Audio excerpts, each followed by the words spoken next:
Chapter 91. Not You Too. Chapter text Chapter LZI. Not You Too.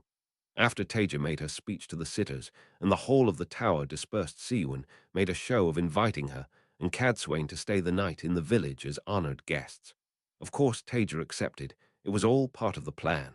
A slightly riskier part, it was true, but definitely part of it. The sheer unending arrogance of the Aes Sedai could be used against them. Not that that was how she'd worded it to Siwyn.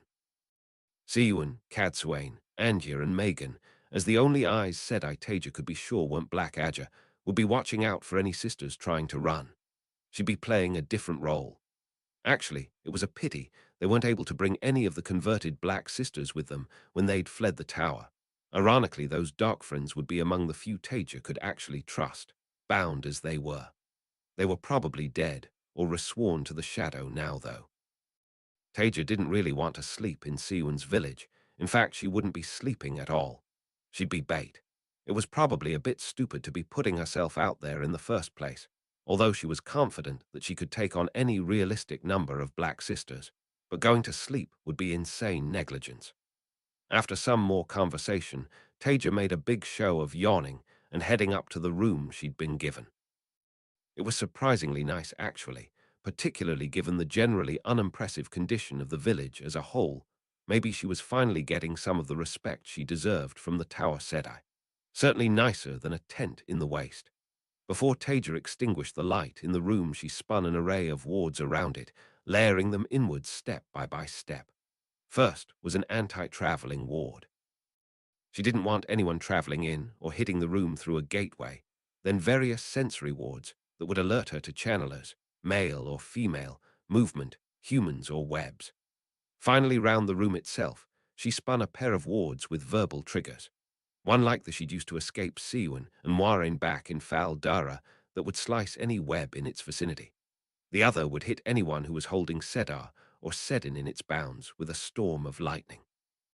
She'd only need either of those if things went very badly wrong for her, though. With that done, Taija settled down to wait. It was a tedious process, especially when she was already tired, but Taija passed the time by working on her taint destruction web. She sat there spinning and respinning the inverted web, tweaking parameters and seeing how things fit together. She wouldn't be able to test anything until she had Alexei with her again, but she hadn't really had time to just sit down like that and think up until then. It was getting into the early hours of the morning when the Black Adger made their move, or some of them anyway. Taija's outer layer of wards pulled on her mind. A channeler. No, 3 channelers had just crossed their threshold near her building. She smiled slightly, stood up and stretched, invisible from the street behind the shutters covering her window. Taija's bed still looked like someone was sleeping in it, an inverted tied-off web making a convincing illusion of her sleeping form. Taija couldn't feel anyone holding Sedar, so that suggested they'd learnt how to conceal that. Interesting. Not how to hide the ability to channel, though, or perhaps they didn't want to. Tower Sedai did seem to determine their hierarchy by strength in the power after all.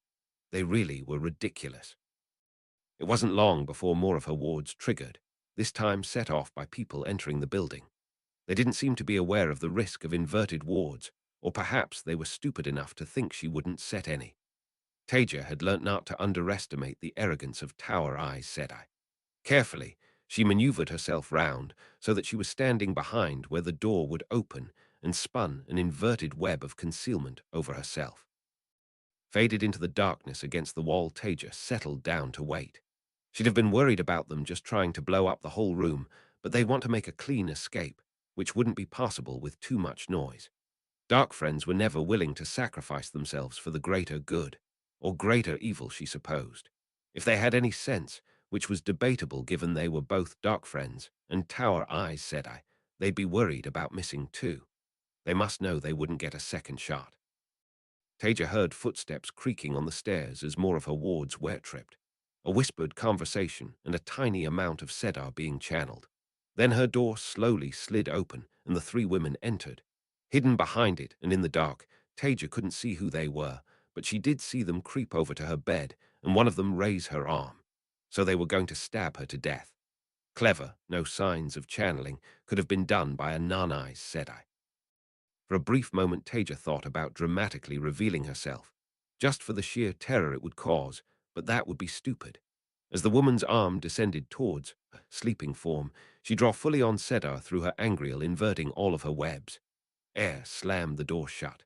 Another web of air seized the left and right Aes Sedai, throwing them into the walls hard, and she forced a shield straight through the center one's connection to Sedar. Taija had power to spare.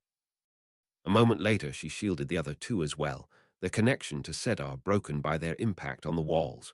A quick web of air to bind them in place, and the only casualties were her blanket and mattress, which now had a large slash through them. Lucky she wasn't planning on sleeping later. Taija came out of her corner and moved the air holding the dark friends in place to turn them to face her at the same time as she spun a globe of light just below the ceiling.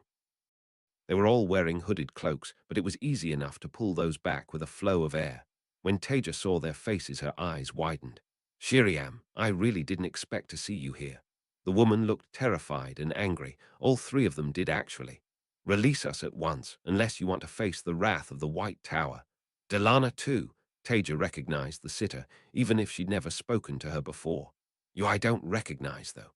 She nodded to the third one. The woman didn't volunteer a name, so Taija continued to talk, ignoring Shiriam's threats. "All three of you are Black Adger. There's no point denying it. You've snuck into my room in the night to try to murder me right after I announced to the Hall that I had a way of finding Black Sisters. I suppose we'll have to wait and see whether Siwan has caught any of your compatriots, but I'm sure she'll be very interested in having a long talk with the three of you, especially you Shiriam, her keeper. I actually quite liked you, you know." Haughty defiance was plastered over Shiriam's features. "Your accusations hold no water. We are not Black Adger, and you have no proof." Taija raised her eyebrows. "You came to my room in the middle of the night and tried to stab me to death, after I announced a way to hunt down the Black Adger." Realization flashed across Shiriam's face. "Oh, I see. It does not work, does it? This was a trap. Very cunning, Mistress Kosola, but a pity. I had, of course, hoped that it would result in the capture of some of the Black Adger." Suddenly, smooth confidence returned to Shiriam. "You may be right about how this would be seen. However, you have just demonstrated to the Hall that you cannot be trusted, that you will lie to their face, like a member of the Black Adger. Who is to say that you, someone I know does not think much of the White Tower, are not seeking to undermine it?" Worry sparked in Taija as Shiriam continued. "Why would the Hall believe you? Someone who is not even associated with the White Tower, but claims the title of Aes Sedai. Someone who has lied to them over us. Women who cannot tell a lie. Yes, we tried to kill you, because we know that you are an enemy of the White Tower, and probably a dark friend. Eleda cannot lie after all. Why do you think we used a knife rather than the power, though? Because we could not be sure you were in fact a dark friend rather than a mere enemy of the Tower, and we are bound by the 3 oaths. The Hall will not accept the words of an outsider over ours." Certainty rang through Shiriam's voice, and Taija took a small step back, the worry growing in her. "If you release us and flee now, then maybe you will be able to avoid your own arrest." Taija stared at her. It was worryingly plausible, but surely she was just being paranoid. Siwan hated dark friends nearly as much as she did. She wouldn't be that stupid, would she? The sitters wouldn't be. Surely. "Very much doubt they'll believe you given the circumstances, but you do make a good point, especially about the 3 oaths." She came to a decision. "Perhaps you're right, and I can't trust the Hall of the Tower to back me on this, and the risks really are huge, especially with the cleansing coming." She gave Shiriam a faint smile, seeing the gleam of triumph in her eyes. Shiriam couldn't see the 3 inverted webs Taija was spinning. Razor-sharp spirit sliced into the 3 eyes said, and Taija released their shields.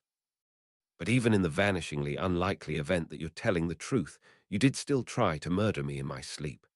Triumph turned to horror, and then they were screaming, clutching at their heads and collapsing. Delana vomited. That was going to smell. After a few more seconds of screaming, Taija spun a ward against eavesdropping around them and settled down to wait. She'd never torture someone, but she hadn't the slightest sympathy for them either.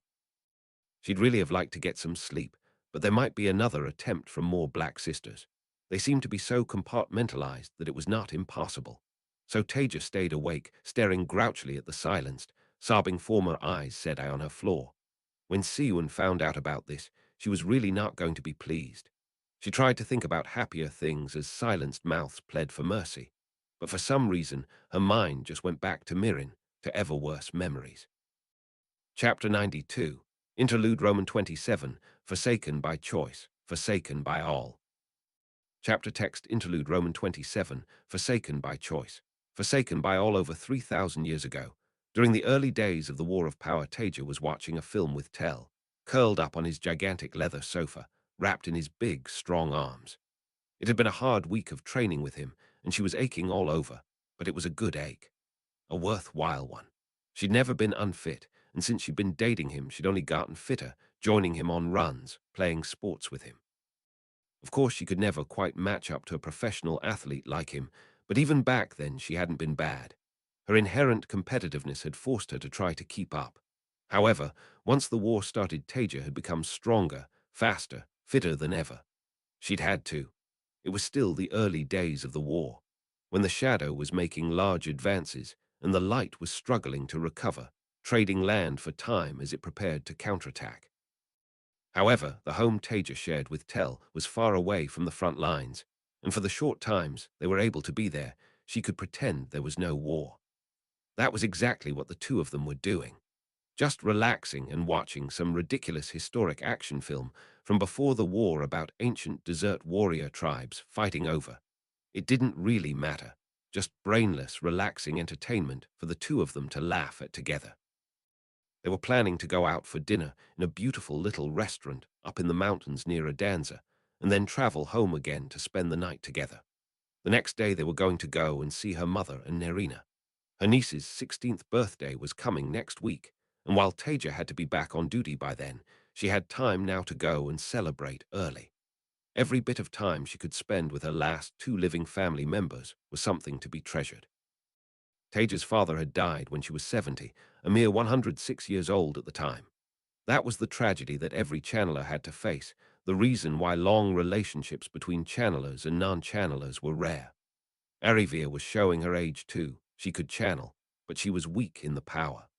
At a bit past 200, the wrinkles were starting to sink deeply into her face, but she was still fit enough and certainly sharp as a tack.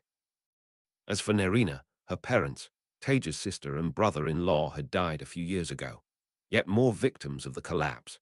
Since then, Arivia had brought her up, and she'd been more like a baby sister to Taija than a niece, despite the 150 years of age separating the two of them. Taija was already excited about seeing Nerina's happy face. No teenage grumpiness there, at least not when Taija was around. As well as the present she and Tell were bringing her niece, it was going to be a big birthday for Nerina too. She'd been picked up at the last testing and would be leaving the regular school system at the end of the academic year to start learning to channel. It was funny, really, Tell's public persona aside. Both of them were quiet people, happy to just enjoy each other's company when they weren't off on some sort of activity. Nerina and Arivir, on the other hand, were noisy, boisterous, thoroughly extroverted people. Yet, despite that, Taija loved being around them. Perhaps it was just their sheer, infectious enthusiasm for everything. Just as the film was coming to its ridiculous climax, the bing-bong chime sounded, indicating that there was someone at the gates outside the house. With a sigh, Tell started to get up. For a second, Taija thought about clinging onto him and just keeping him there. Whoever it was at the door could go away. But then she reconsidered. He might just stomp over to the door with her hanging off him. He'd done it once before. That had been undignified. She hadn't believed him that he'd actually opened the door, and he hadn't stopped laughing at her for ages afterwards. There was a brief burst of voices at the door, and then he came back holding something in his hand and sat down beside Taija. A package of some kind, a bit of an odd guy delivering it, but he said it was urgent, and it's addressed to you. Tell handed it to her, and she quickly pulled away the wrapping to reveal a strange-looking jade-green disc. A Turangreal, perhaps. Taija looked at it curiously, holding it in the palm of her hand for a second. Who would have sent her something like that? Then, with no warning, it suddenly sprang away, hovering above just over the ground, and projected an image above itself in perfectly colored 3 dimensions. It must be some kind of message, was Taija's first thought, but what an odd way to send one. All that she could see projected was the stone wall of a large, but slightly dingy-looking room. Who would send something like that? A moment later her question was answered as Mirren stepped into view, looking as immaculate as ever in her white and silver. She gave what must have been the camera a beautiful smile. "Taija, my dear, it has been far too long since we spoke. I've tried to find you, but with the way things have gone, it really has been a struggle. I've been so hoping that we could catch up about old times. Still, since that hasn't been possible, I thought we could share some other things." Her tone was entirely friendly, but Taija could feel her stomach twisting as she spoke. By that time, she already knew Mirren hated her with a completely mad passion, despite their years of friendship, despite everything. The woman was insane. Mirren's tone turned saccharine sweet, but there was a deep ugliness in her eyes. "Since I couldn't enjoy your company, I decided I'd find the next best thing. Dear Arivia remembered me, of course, but I suppose sweet little Nerina came after our time together. Still, I was so excited to meet her, wasn't I, dear?" The camera panned to her left to reveal Taija's mother and niece standing there, struggling against invisible flows of air, terror and horror warring for dominance in their eyes. Taija sat there, mind struggling to process what she was seeing. "No," her voice was a terrified whisper. Mirren almost seemed to hear it as she glided back into view. "Oh yes. Now say hello to Auntie Taija, my dear." She ran her hand gently down Nerina's face. It could have been mistaken for an affectionate caress. Taija was vaguely aware of Tell sitting frozen in shock next to her, her horror matched on his face. "Oh, they can't speak right now, because I gagged them. Silly me." Mirren made an unnecessary hand gesture, and suddenly their mouths were free. They both spoke at once. "Help us, please. Help us, Aunt Taija." Nerina was sobbing with fear as she spoke. "Taija, don't watch. Please, for the love of the Creator, do." That was Arivia. Mirren cut them with an unnecessary gesture. "Well, we can't have that now, can we, Arivia?" She sounded a little irritated, but her pleased, friendly tone quickly returned. "Oh well, better speed things up now. Don't worry, I'll make sure you can hear them again in a second. Now watch closely, Taija dear, and maybe we can chat about it next time we see each other." The camera panned to her right to reveal four horrifying-looking men. No, not men, things. They had no eyes, sharp-teethed smiles, pale, pasty white skin like a maggot. "These are Agener's newest invention. I don't think you'll have met any Myrddraal before, but they truly are a delight. However, they do have certain appetites." The growing roaring in Taija's ears was suddenly interrupted by white-hot flames surrounding the Turangriel. Yet it just kept on playing straight through it, the volume actually increasing. She flinched away from the almost unbearable heat that filled the room, but her eyes were locked onto that image even as the camera panned backwards so that she could see everyone in the room. Her family, Mirren's happy smile and the Myrddraal starting to shrug off their black cloaks. Without any warning, Taija was in the air. For a second she panicked, and then she realized Tell had grabbed her, just picked her up like she weighed nothing, and was leaping for the door. "No." She screamed the words and desperately reached for Sedar. She couldn't look away. He couldn't do this to her. Taija slammed into a shield, blocking her from Sedar, iron hard, at the same time as Tell bodily threw her out of the room, slamming the door shut. She had time for one last glance at her mother and Nerina's terrified faces before the door cut off her vision.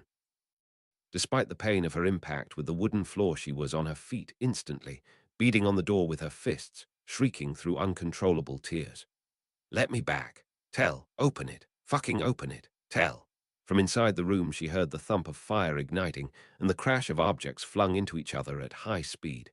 Then, over the sound of Mirren's delighted giggles, Taija heard them start to scream, a rising sound of horror, fear, and pain. A couple of seconds later, all sound from the room cut off as Tell spun a ward, leaving her to hammer futilely at the door with her fists, shielded from the only thing that could have helped her get in, until she collapsed into a sobbing heap against the door. Taija wasn't sure how long she lay there, but at some point the shield vanished and Tell opened the door, pain etched into his face. As soon as it did, she sprang to her feet, embracing Sedar, decades of practice allowing her to do it despite her emotional turmoil. She shoved past him and stumbled into the room to see devastation through her blurred vision. It looked like a full-scale battle had been fought in there. The furniture and fittings were wrecks. The floor was still smoking. There was a large hole in the wall, and in the middle of it sat the remains of that Turangriel. She looked at Tell, meeting his eyes with her own. Through the haze of her vision, you thought she saw water in his too. Or are they? She couldn't finish the sentence. Tell slowly shook his head. Taija, I'm so sorry. With a shriek of rage, she threw herself at him. How could you do that to me? Why? I hate you. Taija pounded at his chest with her fists as she vented her horror, her rage at him making that choice for her. She might as well have been hitting a brick wall for all the attention he paid to it. His arms enveloped her, pulling her close, and slowly her rage gave way to horrified anguish, leaving her sobbing into his chest as he gently rubbed her back. Eventually, Taija pulled away from him a little, looking up into his eyes with tears still trickling down her cheeks matching those on his. I'm sorry, Tell. I thank you just. Thank you, I'm sorry I said I hate you. I could never hate you. It's okay. I know. He squeezed her shoulders before pulling her back tightly into him. It'll be okay, he promised as he held her. It'll be okay. Taija started sobbing again. She couldn't help herself. Through her sobs, she managed to mumble, I'm going to kill her. I'm going to find her and I'm going to fucking murder her. His chin resting on the top of Taija's head, she could feel the grim certainty in Tell's voice too. We're going to kill her. You and I together, and then we're going to drink a toast over her corpse. Chapter 93. To Change the World. Chapter text Chapter Elziv. To change the world. A few days after her time in Siwan's village, Taija was on the west coast of the continent. It felt like it had come far too soon. What was probably the biggest, most significant thing she would ever do in her life. Honestly, she felt a bit young for that. She hadn't even hit 200.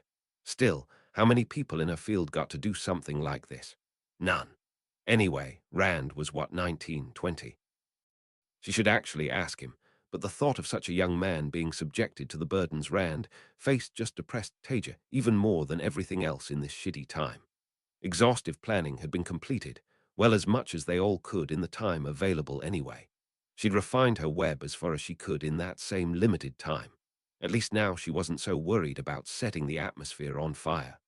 Allies had been gathered, the battleground prepared. They were just about ready to go. They had all traveled to the chosen site yesterday morning to get things ready. None of them were allowed to leave while preparation was going on. The Shadow couldn't be allowed to get any advance warning at all.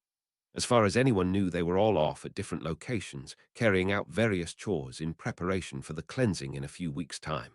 It might not fool everyone, but every advantage they could scrape together would be helpful. A full day of setting the scene, a good night's sleep. Or at least as good as Taija could get, and then Rand sent Cadsuane and Amy's to fetch the other wise ones, and Aes Sedai. Taija trusted the two of them both not to be dark friends, but that was possibly the single greatest failure point. If either of them had turned out to be dark friends, that would be it. Failure, death. But then their roles were vital enough that if they were serving the Shadow, the light had probably lost anyway. It didn't take long for the others to turn up, and then it was just a matter of getting them organized. Taija left that to the others. She was sat cross-legged in the dugout she'd created, surrounded by cushions with her eyes closed, trying to get herself calm and collected. Meditation wasn't her thing, but right now she needed it. Taija was terrified of what she was about to do. What if she got it wrong? What if she couldn't handle it? What if the taint was infinite? What if these Choden Cal were flawed and just melted themselves into slag halfway through the process, taking her and Rand with them? Even without those worries tumbling around her head, she was deeply uncomfortable sitting there with Rand and making herself a beacon for every single one of the surviving Forsaken. She should have had a circle of 72 up on the cliff that had been chosen as the site to defend her, and an army entrenched around it. She should have been doing this with the full resources of her civilization behind her, not a random assortment of wise ones, half-drained, Aes Sedai, and a former Forsaken. Taija's mind took a mawkish turn at the thought of Tell. Every single true Aes Sedai was here, and so was he, the only remnants left of her culture. She'd grudgingly allow him to be part of that remnant. If something went wrong, they were probably all dead, and with that the age of bloody legends. Taija was going to be leading the circle. There was no other way. For this, she might be willing to submit herself to being part of a link led by Rand, although frankly, she'd rather Nynaeve did it, but Taija didn't have the choice. Nynaeve was the only woman that could spin her taint destruction web, and she was a very long way off being able to do it as well as Taija. Rand hadn't a hope of learning such a complex web using Sedar in a reasonable time. So there was only Taija, the world resting on her shoulders. It was too much pressure. She opened her eyes when she heard Rand climb down beside her and settle onto his own bed of cushions, followed shortly by Amy's. She'd insisted that she didn't need cushions. Her loss. Taija picked up the surprisingly heavy statuette in front of her. "So we're ready." She managed to keep the sick feeling in her stomach out of her voice. Rand nodded. He looks like he was feeling just as sick as Taija. Amy's had her Wise One mask on, impassive as she could be, but Taija could still feel the nervousness in her too. At least, she only had to be the third wheel in their link. Well, then may the Creator have mercy on us all, because this is going to be fucking horrible. In a much quieter mutter, Taija added, "I should fucking well get a fourth name for this." With those inspiring words, she reached out to Sedar through the access key, carefully keeping her draw to an absolute trickle. It felt like a flood of the power through her, more sweet ecstasy than she'd ever channeled in her life, and that was deliberately holding herself to as little as possible. It was a struggle to maintain control for a second or two, not surprising with rough experimental devices. But once Taija had stabilized it, she was ready for the next step. First, she reached out through Amy's and brought her into the link, awareness of her springing up in Taija's head. She wasn't weak, but the strength she added was mere droplets besides the river Taija was channeling. Then came Rand and his access key. With easy practice, Taija wrestled Sedin under control too, balanced between the two halves of the power and drawing just a trickle. There was no point trying to hide this amount of the power, so she wasn't even bothering. Inverted webs would just be a distraction, and everyone outside would know the second she began. Every channeler on the planet. Taija took a deep breath and then opened herself fully to the female access key. She wanted to scream, cheer, cry, laugh. It was overwhelming. So much Sedar that the whole world felt like it was going to be washed away. Taija nearly lost control, drowning in it for a brief second before she reasserted herself. She needed to do this.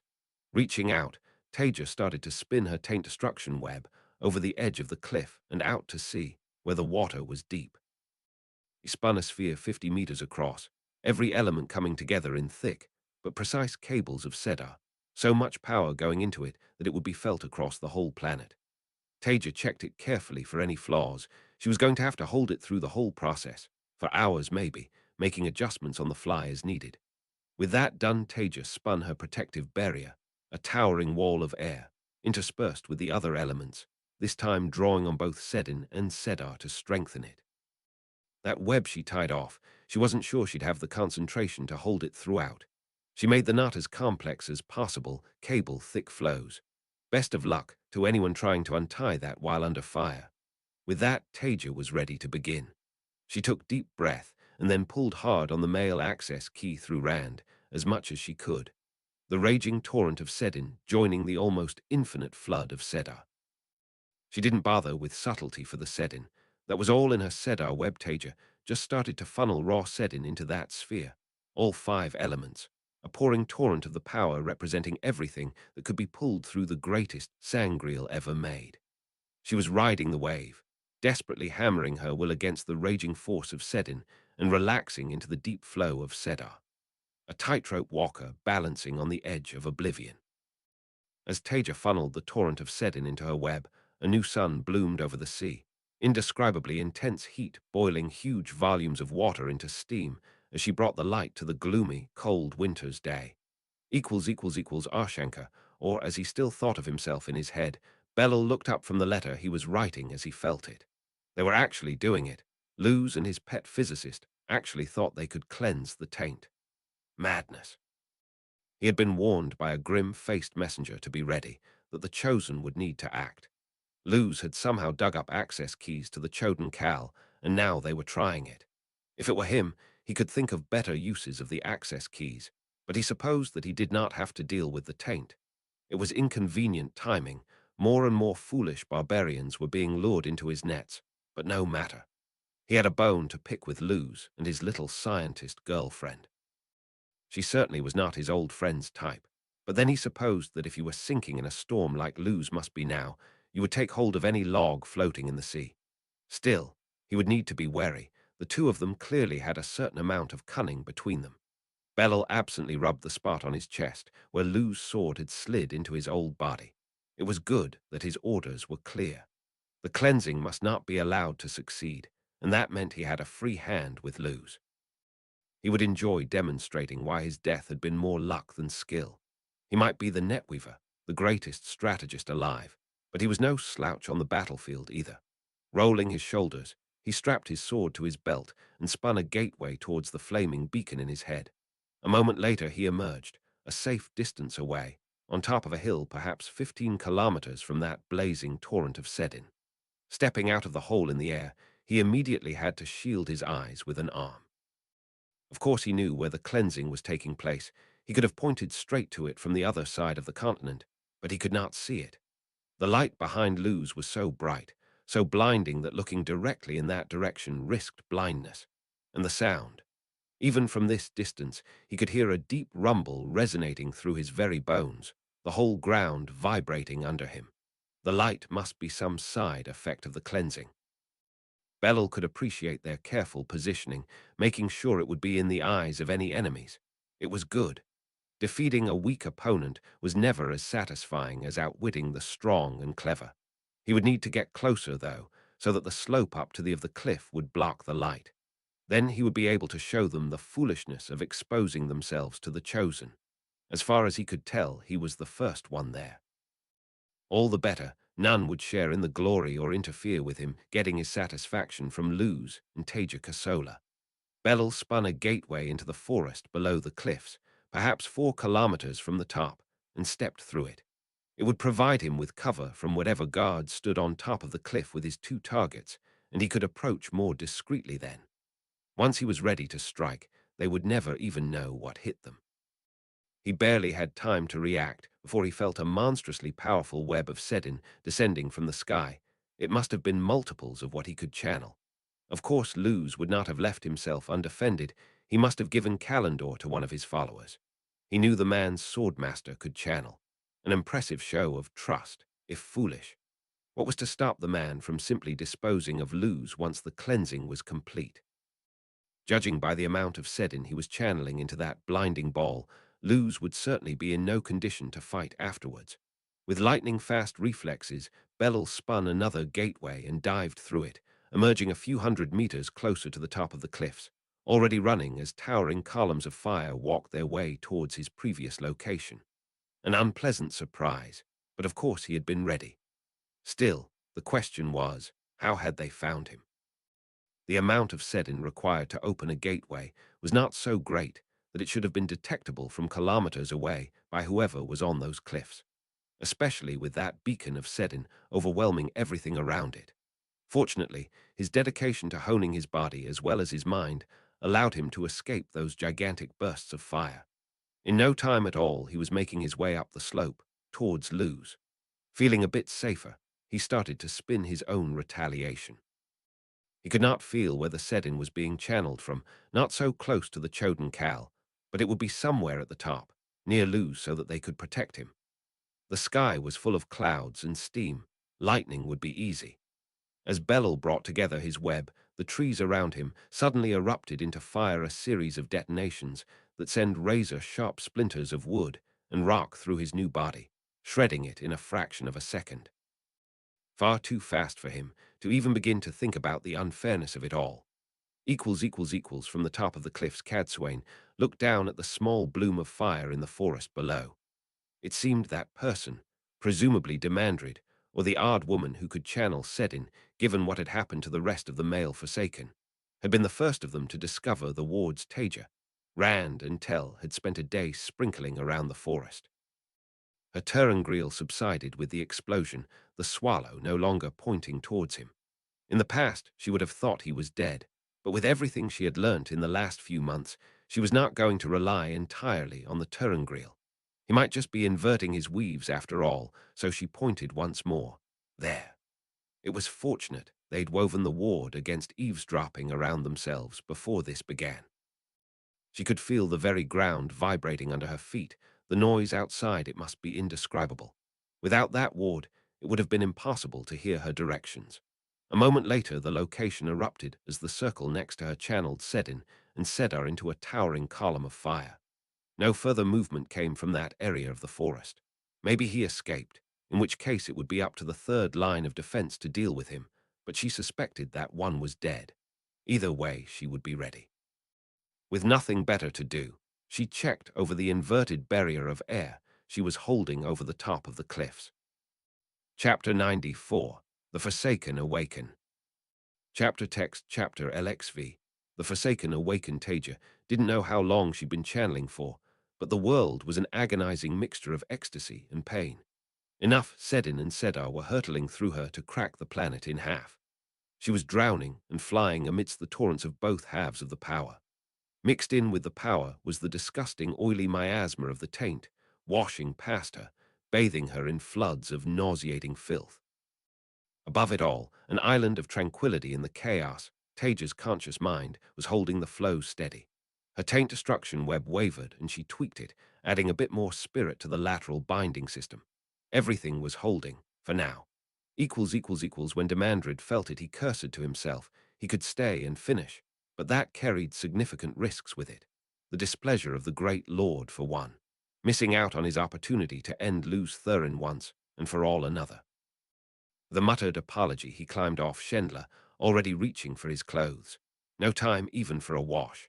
Of course, Luz Thurin would be spoiling this for him too. Fortunately, now would be an excellent opportunity to put an end to that man. Shendla was clearly annoyed, but that was not surprising, so was he. All the more annoying was that Messana had told them they would have longer, at least 3 more weeks, but it was no matter. The preparations might not be what they could have been, but they would do. He would go and deal with this, but before he did, he turned to Shendla. I have heard the call, sooner than expected, so I must leave immediately. Gather the freed and be ready. I have no time to wait, but I will return for them if necessary. He did not stop to listen to her response. He knew he could rely on her. Siwon picked her way through the trees, trying to keep as quiet as possible in her stout shoes. The 12 women behind her glowing with Sedar, a hammer that the White Tower would wield against any of the Forsaken foolish enough to show their faces today. The ultimate hammer women could bring to bear. No one could stand against a full circle. Arsenga took a swig from the bottle of wine by the table before examining it with bleary eyes. Why was it so empty? After a moment, he threw it aside. He had another somewhere, but his experiment needed to be finished. He plunged his hands back into the Trolloc corpse. He would overcome his barbaric lack of a laboratory. The research needed to be done. With a mind like his and the power as his tool, experimentation was still possible, even in these lesser times. A minute later, he looked up from the Trolloc corpse he was elbow deep in. Why were there always interruptions? It took him a moment to process what he was feeling through the alcoholic haze. No. Yes. He had told those idiots they weren't taking her seriously enough, and now she was actually doing it. With a sigh, he channeled the blood and viscera off his arms and rolled his sleeves back down over them. The experiment could wait. He had to admit he was more than a little jealous of Taija Kosola, because of course this would be her idea, not that farm boy's. There she was, doing something that even the best of their time had failed at, probably the greatest scientific achievement of her field, ever. While he was stuck here playing at being a witch doctor, he turned to leave his ward so he could travel to wherever it was and nearly fell over. That wasn't good. Perhaps he shouldn't have drunk quite as much he did. Coffee. Did they even have coffee in this time? He needed to sober up fast. He needed to see this. It was going to be momentous. Semirage felt the beacon of light blooming in her awareness and glanced over at Chuon. This was going to be difficult. She could not just walk out of the audience chamber, not now. Well, she could. No one here could actually stop her, but not if she wanted to keep the position she had worked so hard to achieve in the Cincian Empire. Schooling her face into impassivity, she started to spin a small inverted web into Chuon. It could not be anything too obvious or quick, or she risked discovery. The investigations after the chocolate thefts had come close to uncovering her at times, and suspicions were still high.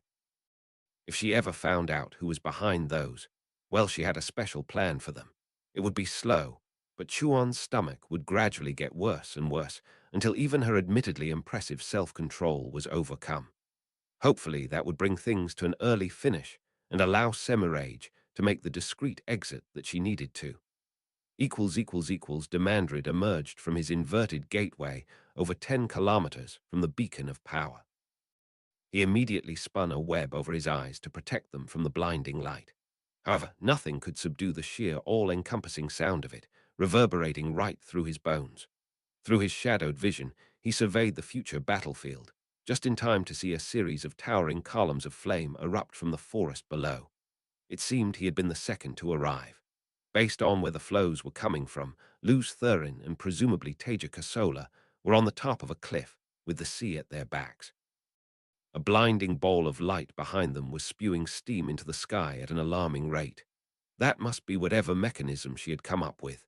Demandred scowled. He hated to admit it, but it seemed Messana had been right about her.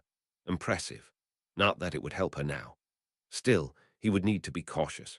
If they had Samil, or he supposed, he should call him tell Janin now, ridiculous, helping them, then they would no doubt have planned out their defenses. He had made an arrangement with Messana and Semirage, of course. When this happened, they would work together if possible. They had agreed a meeting point. The question was how to find it. 12 kilometers from wherever the event took place, and at a 70-degree angle from north. After a moment, he spun another inverted gateway and stepped through it. He would not wait forever, but for something like this, it would be better to work together. On the island of Tremalking Antia, stood looking worriedly at the gigantic hand sticking out of the ground, the ball in its palm glowing with a brightness beyond any natural light. She had not been expecting to be sent here, after steeling herself to fight the Forsaken toe-to-toe, but Taija had insisted, saying that this might be just as important as battling the worst the shadow could throw at them, and there were so few people she could be entirely confident were not dark friends. She would have said the woman was insanely paranoid if not for Shiriam. That had been the worst shock of her life. Not to mention then finding out that Taija had stilled her without a trial. If Shiriam's guilt had not been so blindingly obvious, she had not seen Siwyn lose her temper like that before and had not expected Taija to scream right back at her. The woman was normally so mild. Anyway, if she was honest with herself, it was a relief not to have to be there fighting the Forsaken. One of the women in her circle called her name, and she looked back at the stone hand and its ball. Was that? Yes, the grass around it was starting to blacken, and she could feel the heat. It was time to begin. With a deep breath, Anya drew on Sedar through the link with the 12 other Aes Sedai and pulled water from the sea, carrying it up and over them in an arc to spray onto the statue. She had not understood half of what Taija had said about the statue, but she could at least understand that she needed to keep it cool. Hopefully, Megan was doing the same in Kerhian. Messana looked up from her book with a jerk. Fuck, she spat the word. It was too soon. They told her 4 weeks, not 4 days. With a twisting of her stomach, she realized. She'd been played. Some of these so-called Aes Sedai were going to die for that. That would come later, though.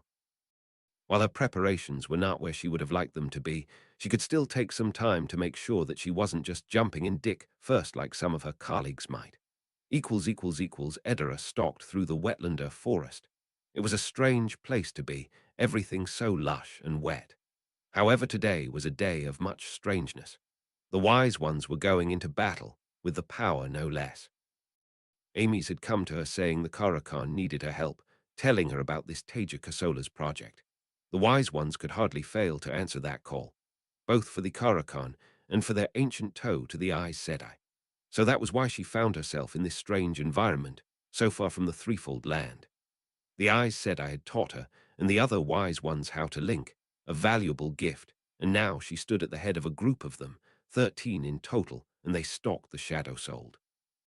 It was enough to make a maiden quail, but what would be would be.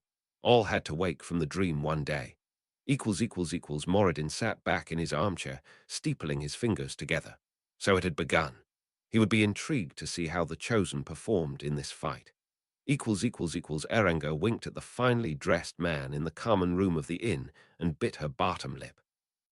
When the Great Lord had first returned her to life, she'd thought it was the most horrifically cruel joke he could have played on her. Now, though, well, she was seeing some of the benefits. She leant forward, giving the man a view down her low-cut top and a sultry smile. Then she felt it. Her head jerked up, flirtatiousness forgotten. Before she knew it, she was already on her feet, heading for her room. The idiot man decided to follow her, taking it for some kind of invitation. So be it. As soon as he came in after her, she shut the door and channeled. The gateway opened straight through him, leaving her to step through his bisected remains. Maghedian was walking through Keemlin's inner city when she felt it. A quiver of fear ran through her. Surely they weren't starting now. She'd informed the Chosen that it was coming, but this was too soon. Why hadn't her spies told her? The rest were not going to be happy with her, not at all. Lanfear looked with a snarl. He'd done it. The final betrayal. Handing the Choden Cal to Taija, letting her loose with them. How did she do it?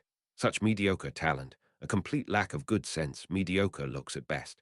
Yet she had one of the most famous men of their age fawning at her feet, professional success wildly beyond her ability, loyal followers. It was the most sickening example of undeserved success she could think of, almost as infuriating as that milksop Ileana. The growl Lanfear kicked away the servant who had been filing her toenails and grabbed her shoes. He had had his chance. She was going to kill Taija and then make Tel Janin and lose Thurin eat her corpse. Unless, of course, she could think of something worse before she got to her. Greendel had just started to relax in her bath. Two of her pets, naked and beautiful, assisted her. One rubbing her scalp with his fingers, the other gently scraping a rough pumice across her skin. One had to take time for life's little pleasures. Ever since she had seen the truth, she had made sure she had plenty of that time. When she felt it, she gave an irritated sigh.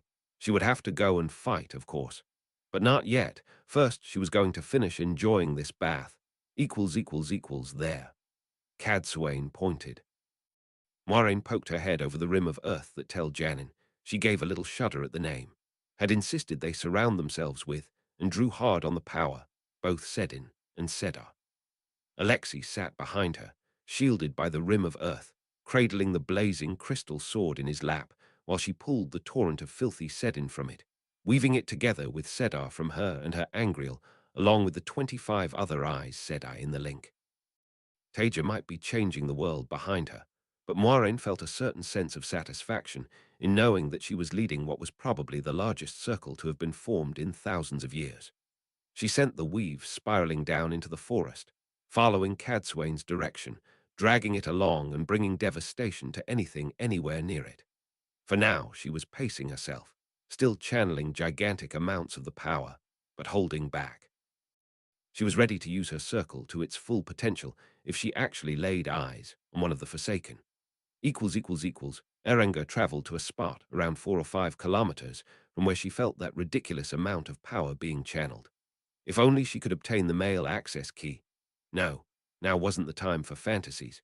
She had some skulls to crack. She barely had time to realize what was happening before a monstrously powerful web sent a roaring column of fire towering into the sky. That had been far too close. She was already running, cursing her new body as she struggled to reach a decent speed. Another whoomp, and the next column of flame was closer to where she'd emerged, closer to her. A few seconds of frantic running took her out of the path of those explosions, but it was far too near a miss, leaving her panting with exhaustion and fear. They must have some way of detecting her webs. That was worrying. She should have been too far away for that. She'd need to be more careful. Erengor started to pick her way towards that beacon of Sedin, working her way uphill through the rumbling forest. She would be careful not to channel at all until she was much closer. If they were ready for her like that, then surely they had other defenses too. Demandrid was getting tired of waiting. The other two were late. He'd been here at least an hour. He was loath to try to do this by himself, but if he had to, he would. There was no one in this age that could stand against him after all. He waited another few minutes, and then stood with a decisive movement. Perhaps they were not coming, perhaps they had decided not to honor their arrangement, or perhaps they were lost. He supposed he should at least give them a chance. The agreed signal had been a red flare. He glanced over at the blinding light. He should be well out of range of any retaliation, but he had not survived as long as he had by taking foolish risks. With a moment's thought, he spun an inverted gateway and stepped through to a hilltop a good couple of kilometers away from his original location. Then, keeping the gateway open, he spun a web of air and fire through it, sending a shining red flare flying straight up. As soon as he completed the web, he released his gateway. It was not a moment too soon.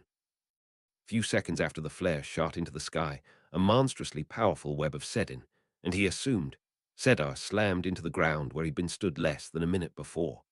White hot fire surrounding it for long seconds before dissipating to leave the ground fused into steaming glass. Interesting, 12 kilometers was an impressive distance. Luz Thurin must have given Kalendor to tell. He could not see any other way that kind of power could have been sent so far. He would have to be doubly careful. His abilities were unparalleled, but facing Tell with a sangreal was not a survivable event, even for one such as himself. The defenders clearly had some way to sense channeling closer to them too. He doubted it would detect inverted webs, though. Demandrid spun a gateway into the forest. No point going too close. There would be anti-traveling wards. He stepped through and spun a couple of inverted webs of spirit that he knew would have no visible effects, drawing heavily on Sedin. As soon as he had spun them, he stepped back through the gateway, letting it close behind him and watching from his hilltop. No explosions followed. It seemed he was right. There would be wards, of course, if he knew Tell, and he did. Then it would be artillery at longer range, then wards and traps, and then troops as the last line of defense. Still, if he was careful, the first two would be no barrier to him, and he had no fear of Luz Thurin's followers. With a satisfied smirk, Demandrid spun the webs to conceal his channeling over himself and opened another inverted gateway. Arsenga settled down on a hilltop, a safe distance from Taija Kosola's working after spinning darkened air over his eyes to protect them from the blinding light. He could only see the Sedin being channeled, of course, enough of it to crack the planet, but that did not change things. This was history in the making, the greatest act of channeling since their own time, possibly the greatest ever. He had always respected her, a woman with ability beyond any of her peers. It was pity she could not have been lured to the shadow, but ultimately they were both scientists, and that was what mattered. He liked to think she would have understood him too. He made himself comfortable, leaning back on a tree trunk as he watched, just a bit longer while he sobered up. How she had figured it out he did not know, and probably never would. It was such a pity. There was so little intelligent conversation available nowadays.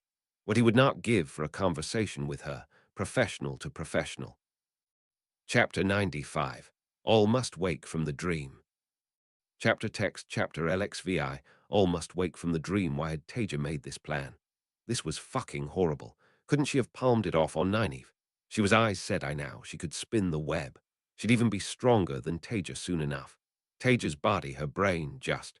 She wasn't made to channel this much of the power. Untested sangreal being used at full intensity for hours, all through her. It was madness. There was no way they'd been designed for this. Waves of the power battered at Taija's consciousness. She clung on with iron willpower and self-discipline.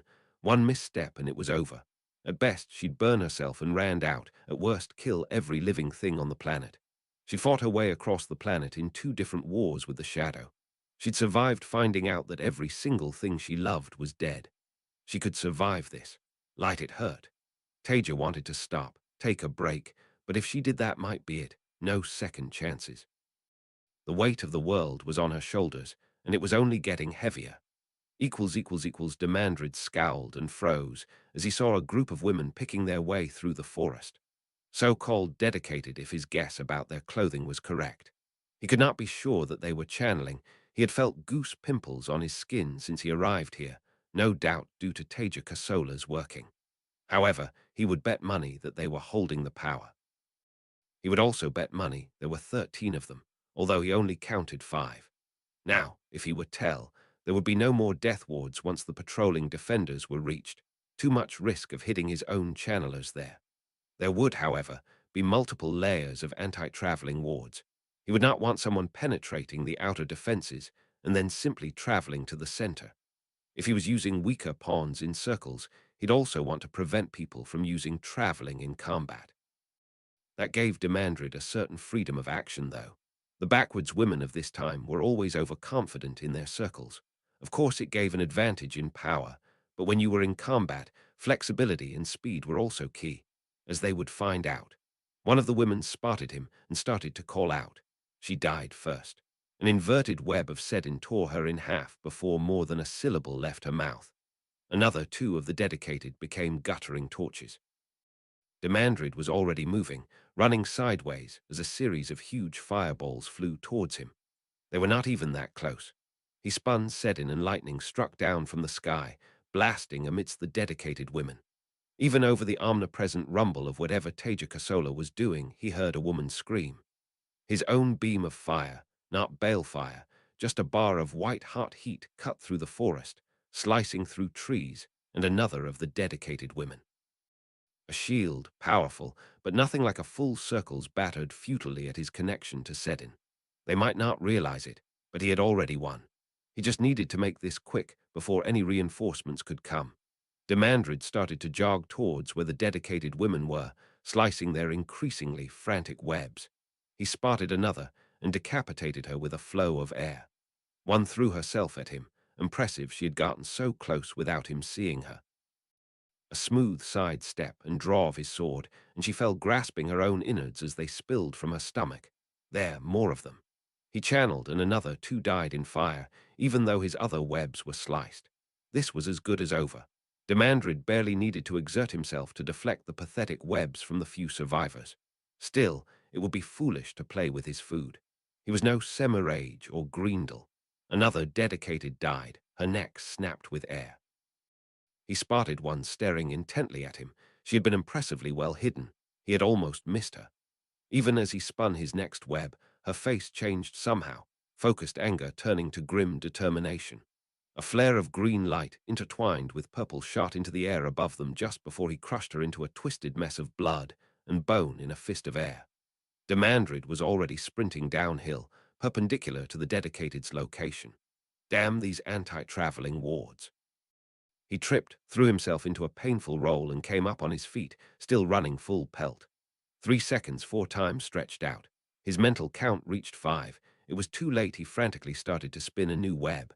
Moiraine blanched when the flare of light shot into the sky not so far below the cliff top. Green and purple, it meant one thing. So soon. She had hoped not to see it at all. Despite herself, she hesitated. No, this was the Forsaken. The people down there were already dead. She had to believe that. Drawing everything she could through the link, she funneled it down on the spot that flare had come from, a circle of white-hot fire obliterating it, and everything around it, before she spiraled the weave in a widening circle around the location. She hoped the Creator would have mercy on their souls. Lanfear smoothly stepped out of her inverted gateway, her dress, hair, everything as perfectly arranged as ever. Luz would see what he was missing before she broke him. The deep rumbling sound she could hear was annoying, as was the blinding light.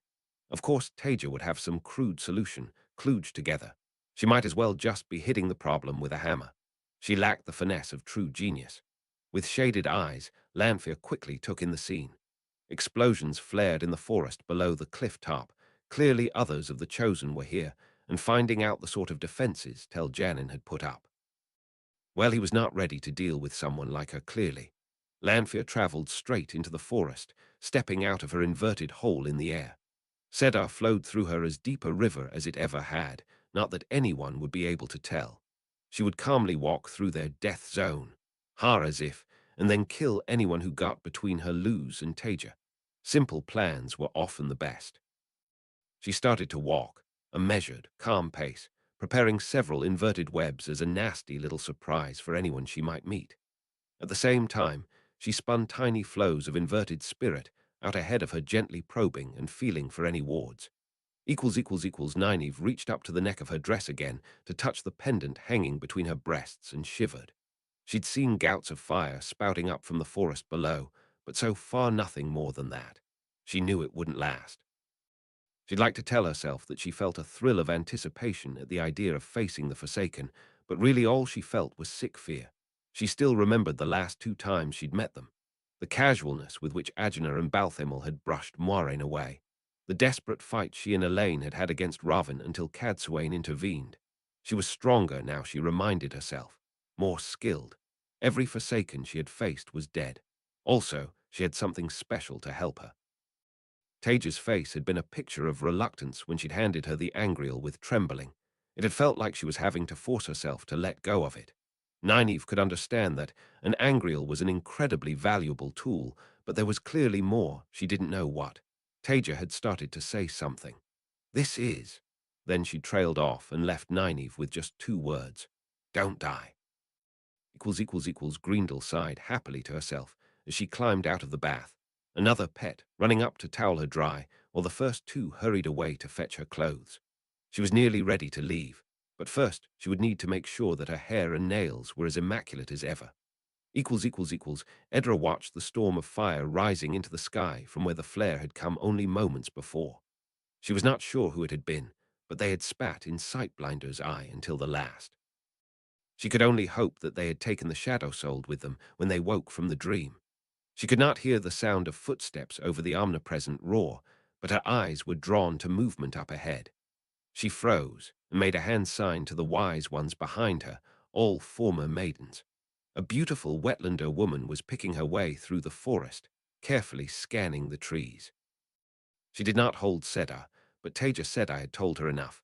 The woman could be inverting her weaves, or she might be the strange one they had been warned about, who could channel Sedin.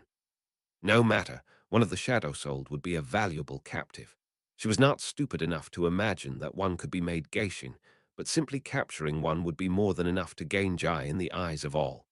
She drew heavily on her link and wove spirit into a shield. With a thought, she slammed it into place on the unsuspecting woman. A brief moment of resistance was all she felt, and then the woman's eyes bulged as she looked frantically around. Edera did not hesitate. She wove air around the Shadow Souled and yanked her back to them, deeper in the forest. Behind her, Tierlin drove a knee into the Shadow Souled's stomach and then struck her across the jaw. As long as the shield held on her, there would be little a soft wetlander woman could do against 13 wise ones. Confident that the woman was secured, Edera resumed scanning the forest. If the woman caused too much trouble, a knife through her throat would end any threat. Messana stepped through her inverted gateway, the 12 black sisters trailing behind her.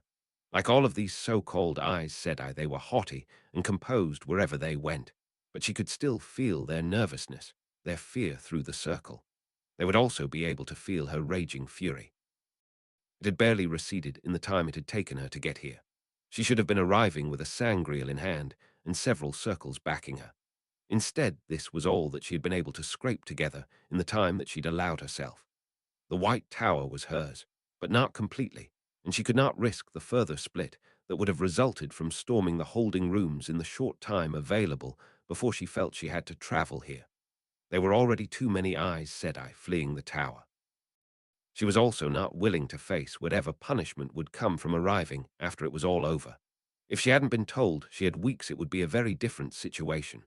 Still, even if she didn't quite have the cream of the crop from the Black Adger with her, she was here, and she wasn't too late.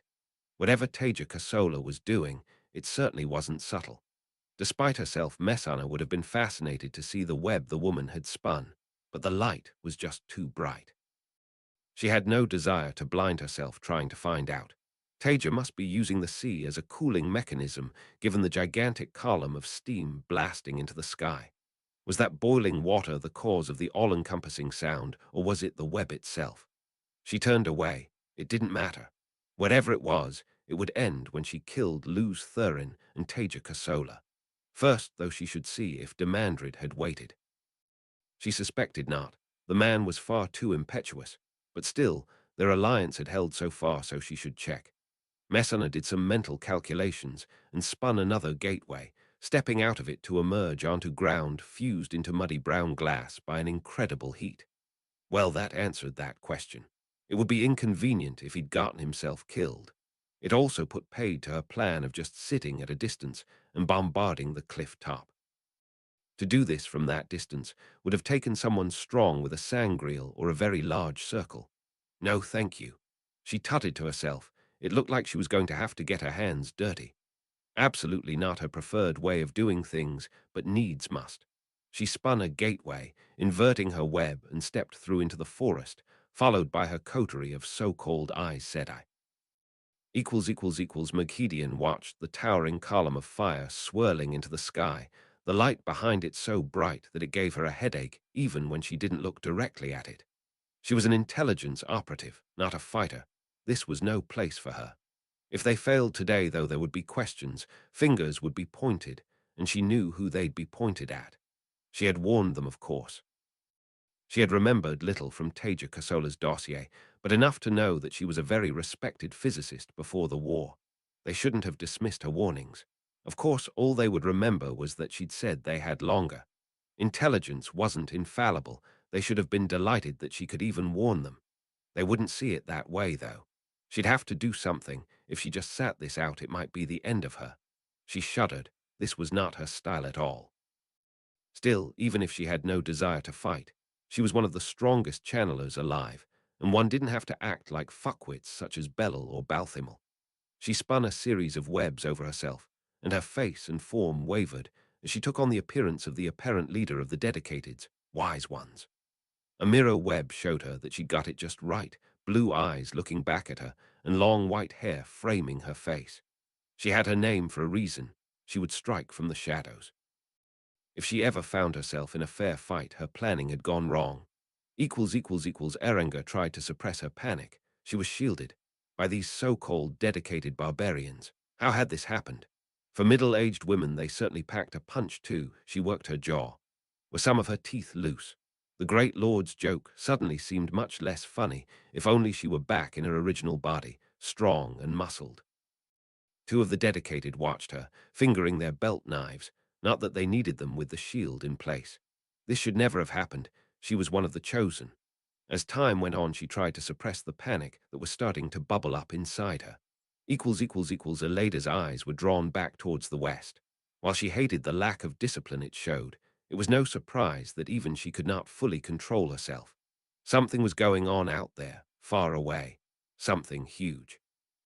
That much Sedar being channeled, it was beyond what the entire tower could channel with every Angreal and Sangreal together. There was to be a meeting of the whole soon to discuss it. Not that she expected anyone to have anything useful to say. The dragon, dark friends.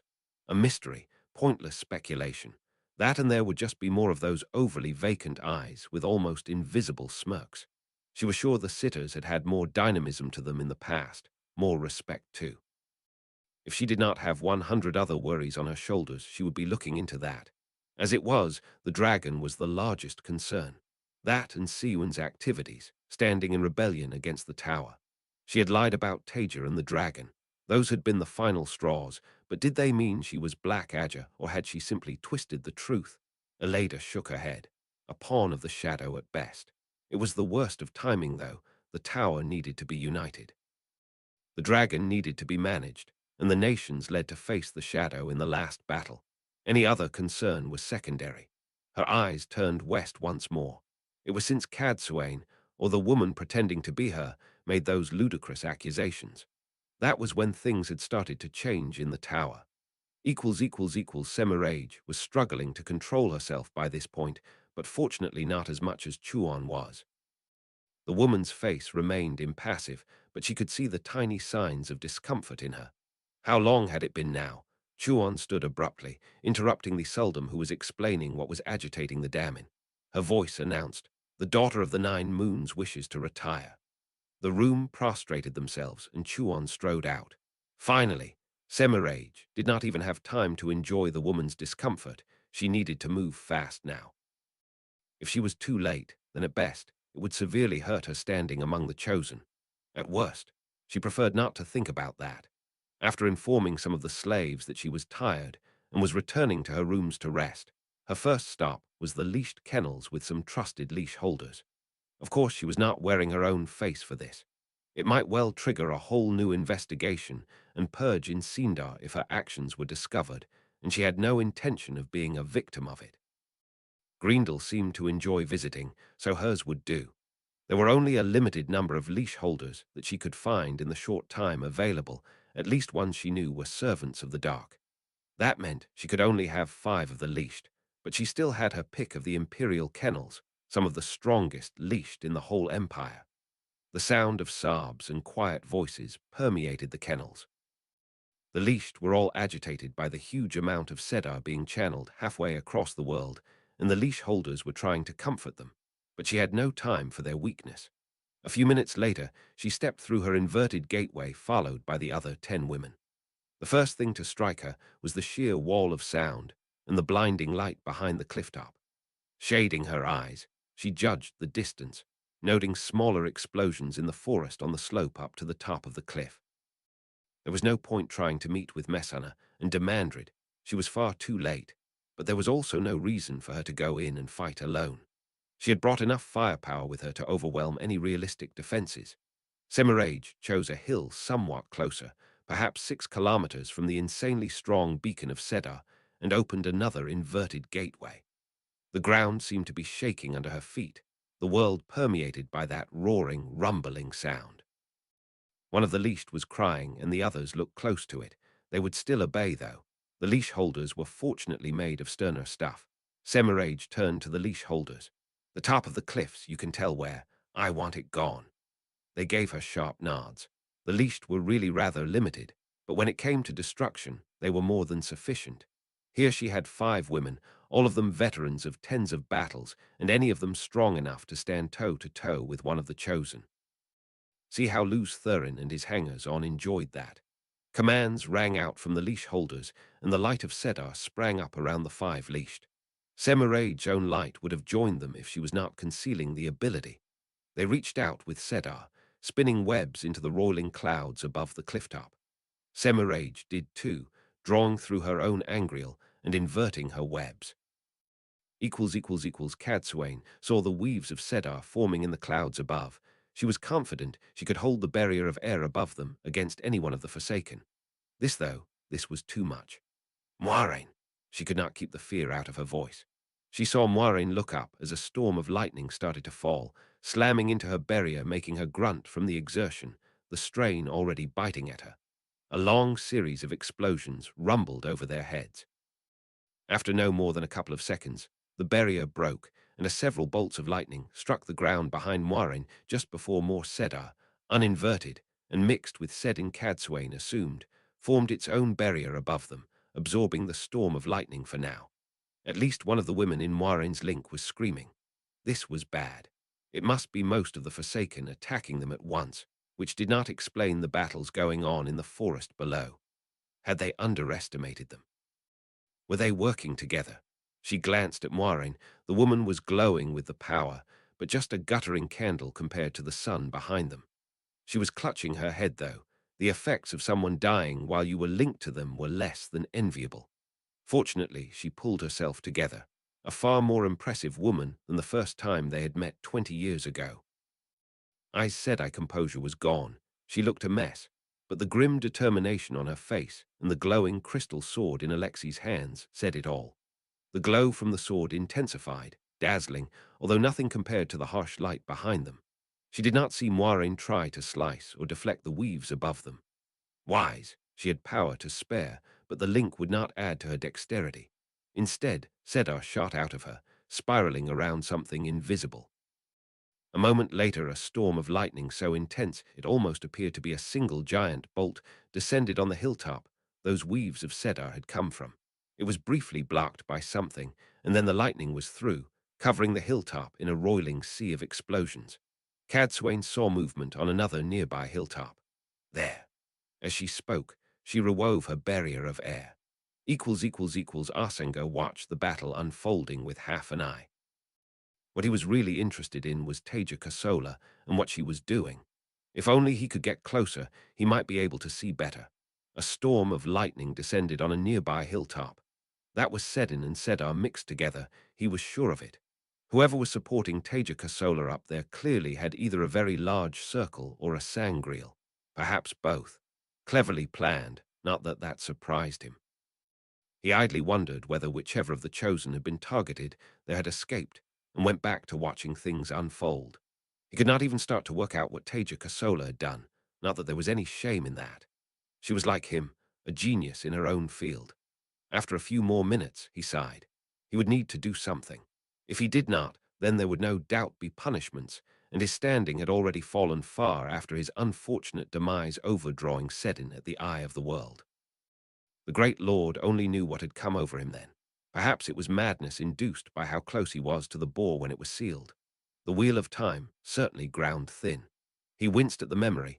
Not only had he managed to idiotically kill himself in a test of strength against an untrained farm boy, he had also sounded like a two-bit villain from some cheap drama.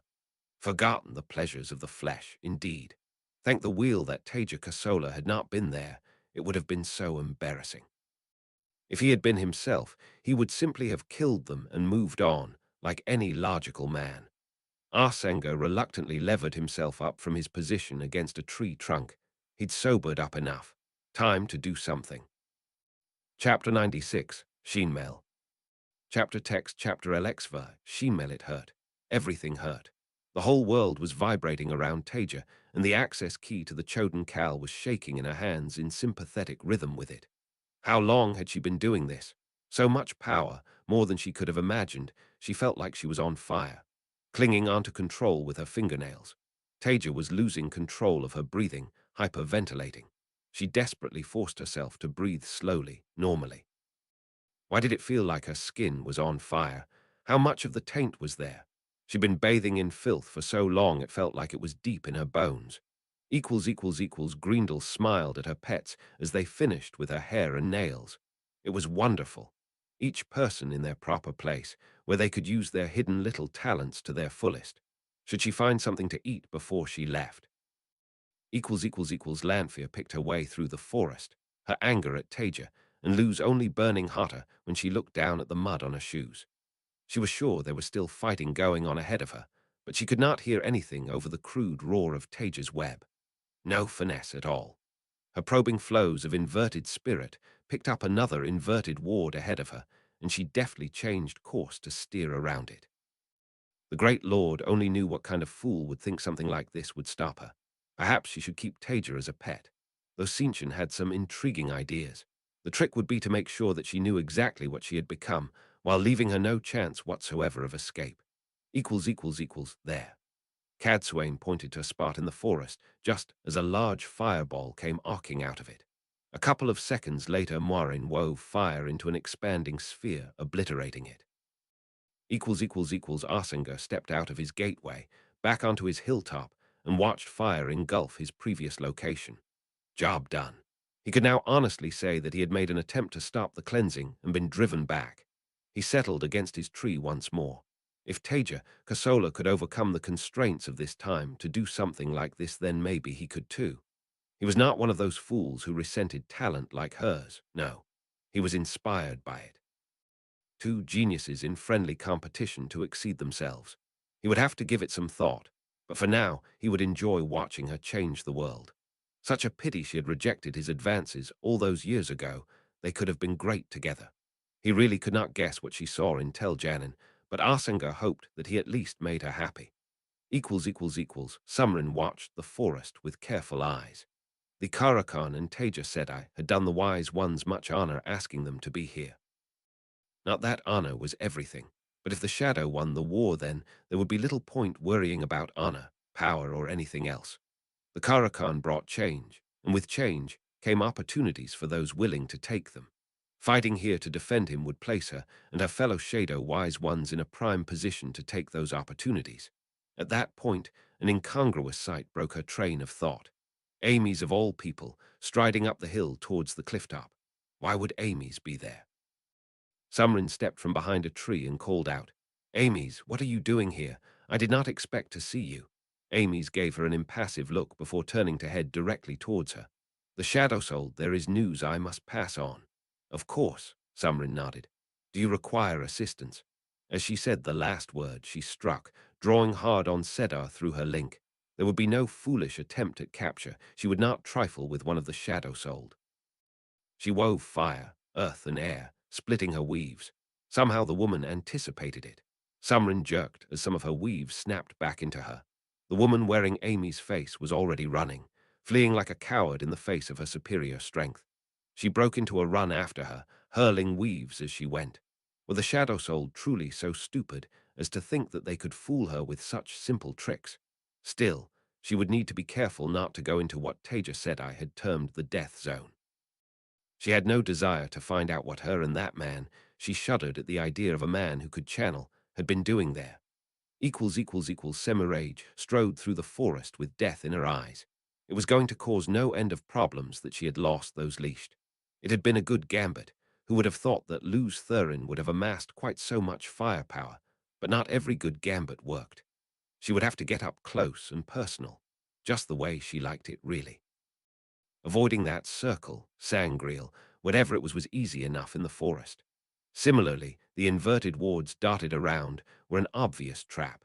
She almost hoped that Luz Thurin had come up with something better to stop her. Demandrid carefully made his way up to the edge of the trees. There was a clear space, perhaps 100 meters across, where every tree had been burnt down to a stump. At the top, where he thought the cliff flattened out, there was a raised wall of earth, and despite the light he could just see a couple of heads poking above it, watching. It was difficult looking in that direction. The blinding light of whatever Taija Kosola was doing behind it was just too much, but he could gather that much. There was no way he could get close without being seen. Briefly, he considered simply attacking, but given the monstrous power of the circle up there, he doubted he would be able to actually do anything from a distance. There was always balefire, but he could only just see two people, and the Great Lord only knew which of them was leading the circle, if it was in fact either of them. The last thing he wanted to do was to literally draw a line between them and his position. Unaided by a circle or sangreal, balefire was hardly a long-ranged weapon anyway. He slowly withdrew back into the forest. He would work his way round and see whether there was a better angle to approach this from. A veritable wall of Sedar descended on Lanfear, spirit woven into a shield of overwhelming strength. She sliced through it with a heavy flow, drawing on her angreal and wielding the power like a lightning-fast scalpel. Her retaliatory strike brought lightning down from the sky in a series of explosions, thundering through the forest ahead of her. She did not break her stride. She was going to reach Taija, and the pathetic attempts at stopping her would not be allowed to even slow her. They would, however, help her to work off some of her frustration at the girl. She would not call her nemesis or counterpart. That would be to give her far too much credit. Her scowl turned into a smile as she sliced another shield and then sent a trio of fireballs hissing into the forest. This time, she was rewarded with the sound of a woman's scream. This was more like it. They would give way before her. She was the most powerful woman alive. She was inevitable. This time her unseen attacker split her flows, sending a pair of fireballs towards her and bringing her own lightning from the sky. Pathetic. Fire and air sent the fireballs off course. Lines of air, water and spirit went into the sky, and lightning bent around her, striking the ground tens of meters away. Edera frantically wove Sedar through her pounding headache. One of the wise ones was dead, another badly injured. She had felt her die in her head. The circle had weakened. The Aes Sedai Moiraine had told her that a link of 13 would defeat anyone, no matter how powerful. Taija Sedai had looked skeptical, but had been called away before she could speak. She was seeing now. It seemed Taija Sedai had been correct. She had been too prideful after her defeat of the first Shadow Souled. She sent razor-sharp air and water flying into the forest and hoped she was wrong. Siwyn drew on all of the Sedar her link could provide. 13 Aes Sedai. Every angreal her faction of the tower had been able to scrap together. It was enough power to shatter an army. She wove it all into a shield, flung at the dark-haired woman she had spotted walking through the forest. When the shield seemed to bounce off an invisible, rock-hard connection to the power, she almost stopped from the shock. That was impossible, should have been impossible. No single person could resist a circle of 13. Fortunately, she did not hesitate. Siwyn was already weaving, splitting her threads 4 ways, fire straight at the woman, lightning from the sky. She had come too far to die here. Semirage dived aside as a series of webs slashed through the space she had been standing in. Where had these women come from? 4 of them, none of them insignificant, but one was spinning with far too much strength, stronger than even Semirage was unaided. She must have an angreal. Well, fortunately, Semirage had an angreal of her own. She spun a series of webs, an expanding cone of destruction flying out from her pulverizing trees as it went. Lightning slashed down from the sky, and she deflected it with a thought, and then had to dive aside to avoid a fireball. This was more than irritating. Her opponents were clearly properly trained. They never had the decency to stay still and let her hit them. Far more competent than most of the channelers of this time. Every time she focused on one, the others would take full advantage. She outmatched them, of course, but her frustration was growing. She managed to catch one with a small inverted web, eliciting a scream of pain, but the woman did not slow down, and was already out of sight behind a clump of trees before Semirage could follow up. She slashed a fireball out of the air, neatly stepped a razor-sharp web of air, and redirected a lightning strike into a tree. She was going to make them suffer for this. Greendel finished her slice of cake with a deeply satisfied smile that had been truly excellent. The latest pet she had added to her kitchen collection had very much excelled today. She glanced away to the southwest. She really should go to deal with that. But Maghedian staggered out of her gateway, letting the web of illusion over herself dissolve, and nearly collapsing with relief at having escaped alive. Maghedian, is that you? Her eyes snapped up to see Arsanger sitting against a tree looking curiously at her. Well, fuck. Megan grimaced as she backed away from the towering statue with the crystal ball blazing brightly in its upheld hand. Taija had told them to keep it cool. Well, she had spoken for a while about threshold temperatures, safe margins in degrees Celsius, whatever they were, but the fundamental message had been to keep it cool. They were failing. The air around it was hazy with heat shimmer, and the grass near it had actually caught fire. She could not even stand close to it without discomfort. Her link had diverted the entire flow of a small stream nearby onto the statue, the water hissing into steam before it even touched it, but that did not seem to be enough, and there was no more water anywhere closer. She was already straining the link just reaching out that far. She would do all that she could, but she feared it might not be enough. Edera was retreating, trying to keep the trees between her and this shadow-souled. She had been so proud of her defeat of the first, but this one was different, a nightmare. She winced as a nearby tree exploded, sending razor-sharp shards of bark flying through the forest. She winced again as she felt a bloom of pain from one of the other wise ones in her link. She threw weaves of fire, air, earth back at the woman. It was madness. She did not even bother to hide herself, just kept advancing at a steady pace, never breaking her stride. Was she so overconfident? Was it even overconfidence? She was closing the gap even as the wise ones retreated. Yet whatever Edera threw, whether with the full power of her link or its now diminished strength, it was just batted away. Nausea twisted in her stomach as she felt another wise one die. They could not stop this woman, but they would sell their lives dearly. She glanced behind her. They could at least make sure the shadow suffered its own losses too. A flash of her fingers and the message flew between the wise ones. A moment later, a knife slashed across the other shadow-souled woman's throat. She at least would not be freed, and there would be no need to waste their strength holding her shield. Tell leapt over another fallen tree trunk as he ran towards the flashes of explosions. It seemed Edera's circle was straying into his area. A fighting retreat, perhaps. He barreled past a couple of wise ones, noting the blood-covered body of a woman in the dirt. Was that the woman he'd fought in Keemlin? Either way, she wouldn't be a problem. A bar of fire shot through the trees ahead of him and bored a hole straight through a wise one. Even as her corpse sank to the ground, Tell was channeling, forcing Sedin into a series of webs and sending them screaming through the trees to the source of that fire. The taint washed through him. Thank the light he'd never have to feel that again after today. He resisted the urge to glance at the beacon of Sedin behind him. Taija had said it would work, but he knew her. She'd been terrified. He could only hope she was all right. If only he could be there with her.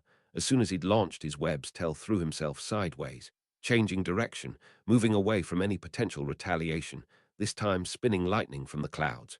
He spared the remaining wise ones a glance as he ran. Pull back, you can't win this fight. You'll just die. Ahead of him, a woman stepped into view. Beautiful, all in white and silver, dark hair cascading down. An apparition to grace the finest galleries of Perrin Disen. The sight repulsed him.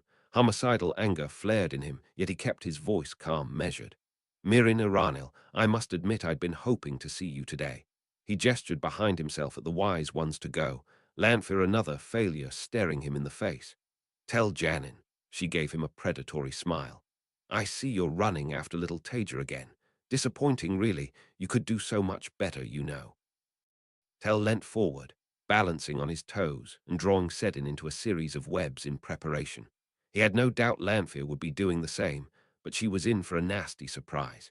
The gem-encrusted ivory tooth in his pocket would make sure of that.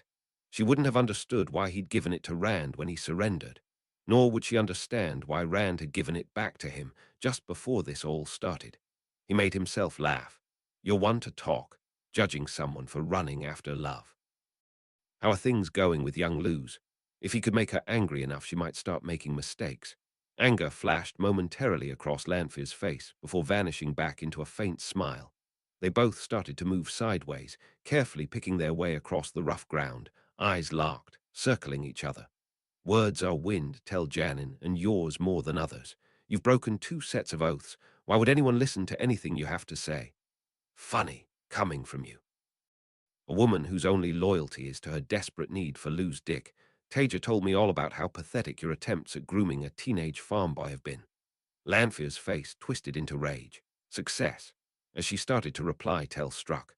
Earth and fire into the ground under her, webs into the trees near her, turning them into improvised bombs as the water inside them superheated and fire spiraling towards her. There was no holding back. She was far too dangerous, and he wanted her dead. He really, really wanted her dead. Semirage stopped a web dead in its tracks, tearing it apart in front of her.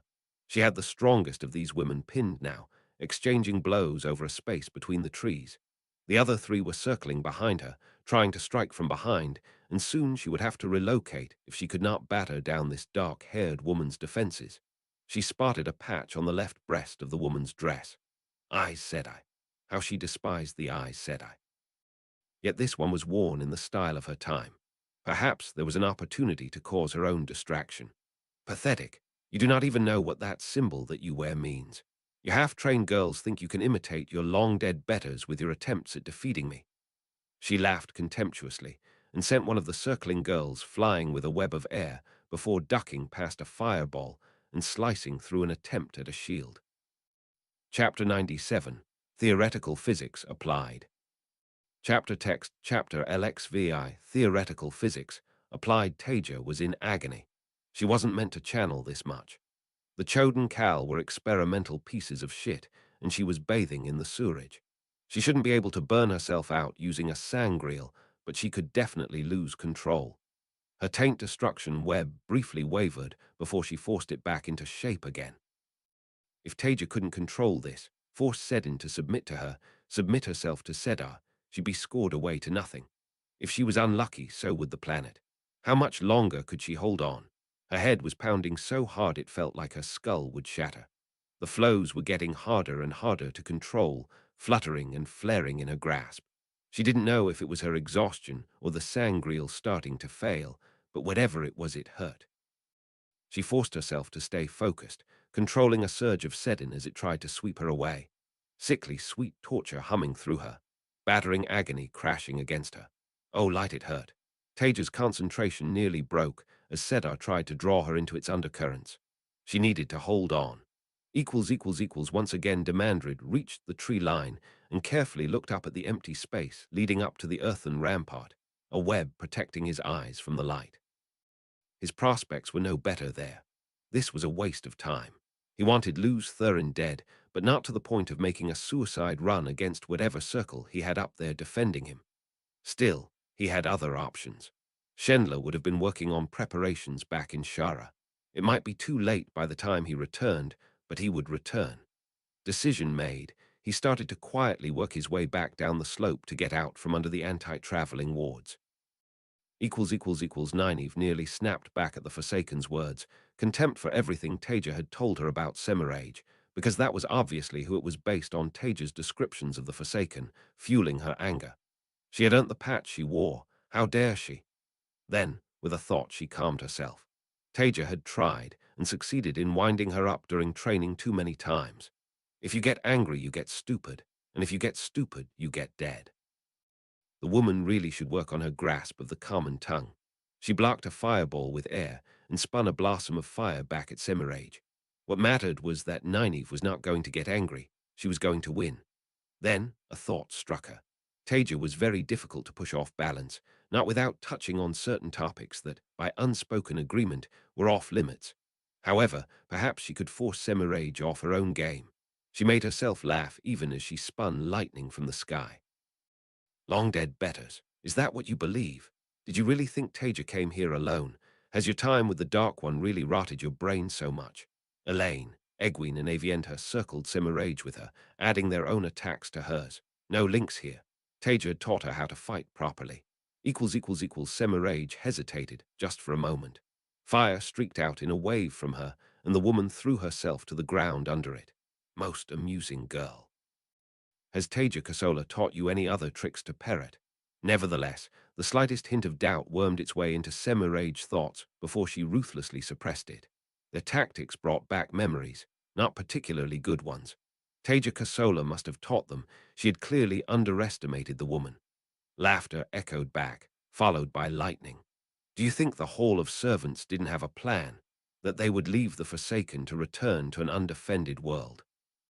Look up the slope, and you'll see the first step coming together. You're going to die Nemin Damondar for all the crimes you've committed against us.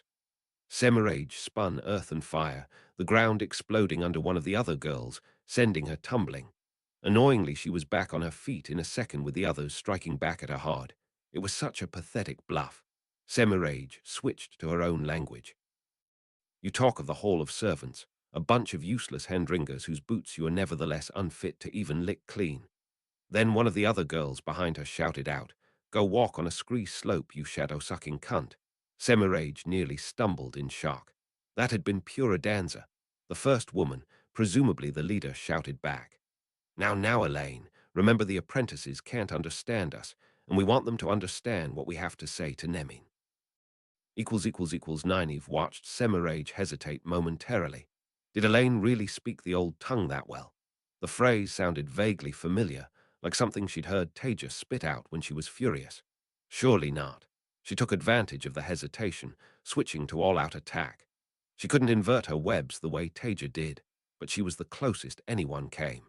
She drew on the angreal hanging round her neck, its interwoven circles warm against her skin.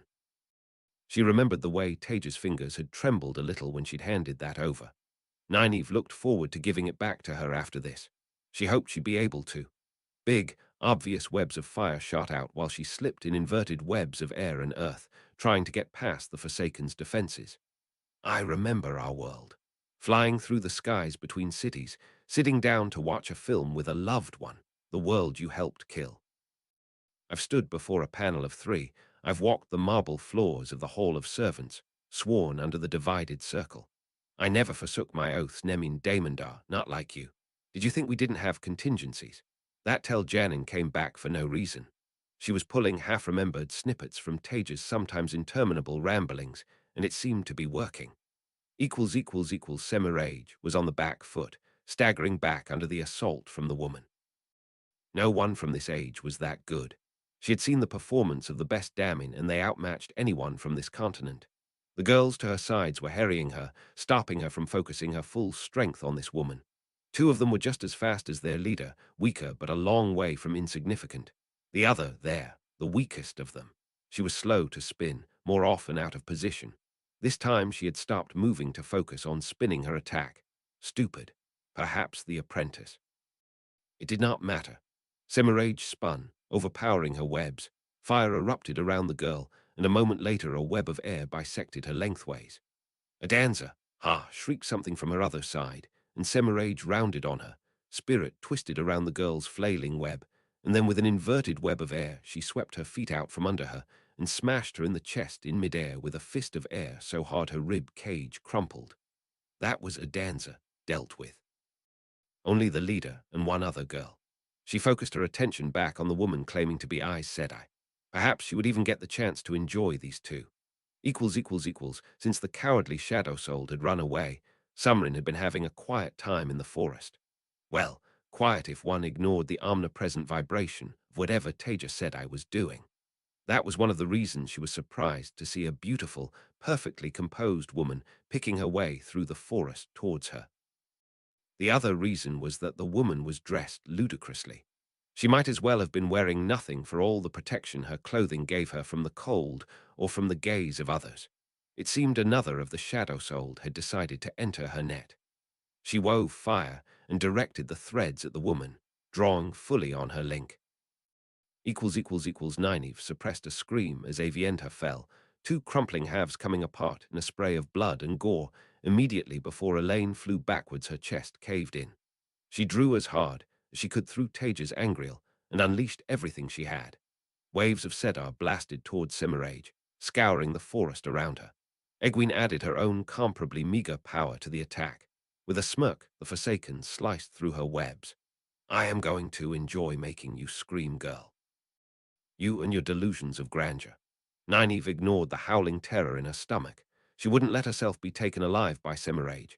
Taija had told her enough about that, but she had plenty of fight left in her yet. She exploded a tree beside the Forsaken, forcing her to stagger as she spun a barrier of air against the shards of bark. Maghedian sighed and moved to sit down against a tree near Arsenga. You realize this doesn't look good. You're just sitting here watching. He raised his eyebrows, and after the utter failure of your intelligence network, you ran away rather than fight to redeem yourself. If they are looking for a scapegoat, we both know who it will be. Maghedian smiled faintly, perhaps. However, I would suggest you look worse at the moment. Arsenga scowled for a moment, and then his face relaxed. You are thinking what I am thinking. Maghedian nodded. Arsenga is not my favorite of the chosen, but he worked ably beside me as we tried to penetrate Luz Thurin's defenses. I saw him kill several of these so-called Aes Sedai before we were beaten back by overwhelming strength. Indeed, I have never thought of Maghedian as much of a fighter, so I was honestly surprised at the way she threw herself into this task. I dislike admitting it, but if not for her, I would likely not have survived the experience. Yet even together, we were grossly overpowered by the defenders. So we have an agreement. Yes, mutually beneficial self-interest. The two of them leant back against their trees and looked back towards the clifftop in as close to companionable silence as any two of the chosen could ever be. Siuan lashed out at the Forsaken woman opposite her before blocking her own blows. They seemed to be evenly matched.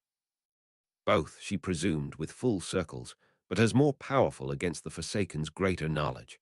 She recognized some of the ageless faces she had seen behind the Forsaken, made a note of them for later. Black Adger, but not, she knew, the most powerful of the Aes Sedai, where hers were hand-picked for strength, maybe not as many Angreal either. The ground rolled under her feet, and she sliced the weave with fire and spirit before sending fire back at the woman. This stalemate could not last, though. She could feel herself being beaten slowly back. She was always just that little bit slower than the Forsaken, splitting her threads one or two fewer ways.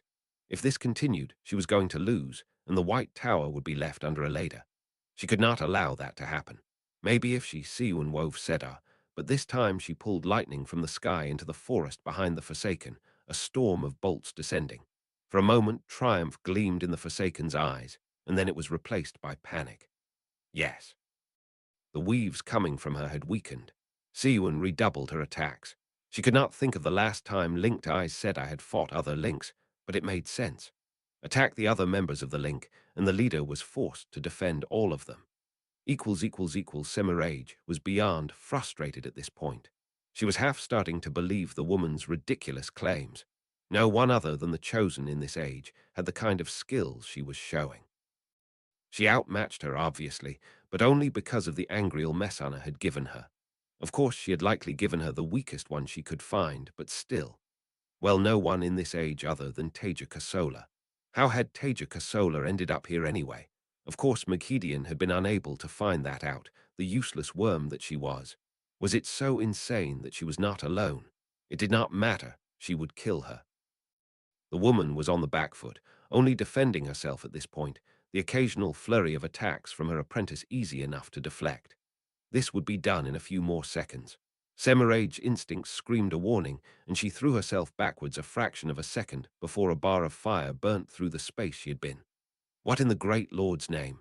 Suddenly she was back on the defensive, attacks coming at her from three sides. It was the Aes Sedai from Adanza, but she was dead. Semirage was the greatest healer alive. She knew the human body. The Aes Sedai would have died in seconds from her injuries. Fuck this. She muttered to herself and began to retreat. She was confident she could still beat the three of them, but she had no desire to match herself against powerful Aes Sedai from her own time who had unknown Terengriel on them. The information she had on the whole of the servants' plans was valuable. and she was not planning to risk dying in this pathetic forest. Sumrin growled to herself. Why could she not hit this light-forsaken woman? Everything she did was sliced mid-weave or deflected. She could feel the power the woman put into her weaves. Even if she couldn't see the glow of Sedar around her, it eclipsed even her own, at least double, but it paled compared to what she wielded with the link. She was glad that she had ordered the other wise ones to hang back, though. She was sure some of the more wild strikes the woman had sent her way had not in fact been wild at all, but aimed at hitting the other women in her link. For such a ridiculously dressed woman, she was a cunning foe. Yet she was retreating, slowly to be sure, but it was undeniable. As Sumrin steadily advanced, devastating the forest around her, the woman was stepping backwards. Perfect appearance as yet unmarred despite the amount of power being thrown at her. Soon she would reach Taija Sedai's death zone, and Sumrin would have to break off the pursuit. She was not foolish enough to be lured into a trap. If the woman returned, she would be ready for her. Lanfear sliced Tel Janin's webs.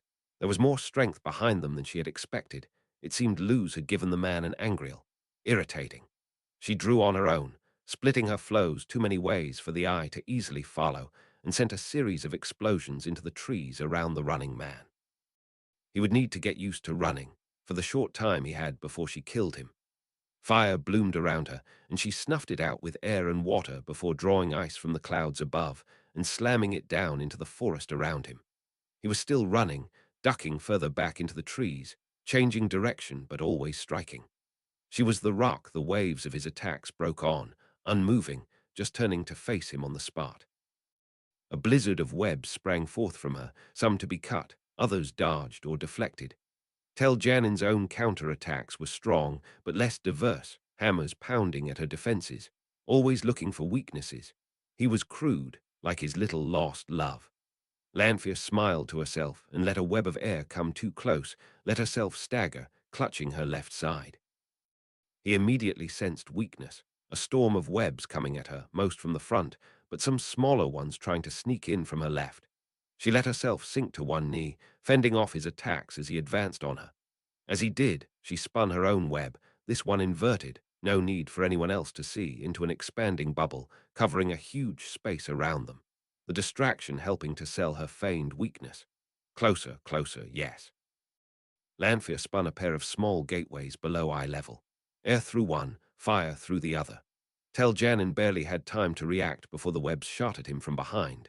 Somehow he still did, twisting into a dive, so that he was only clipped. She would grudgingly admit that his reputation was not unearned, which still left the question of what he saw in Taija. No matter, he was off balance. She opened a gateway and stepped through it, smoothly moving behind him, sending webs back at him. Of course, Tel Janin was already moving and retaliating, but she could see he was slower now.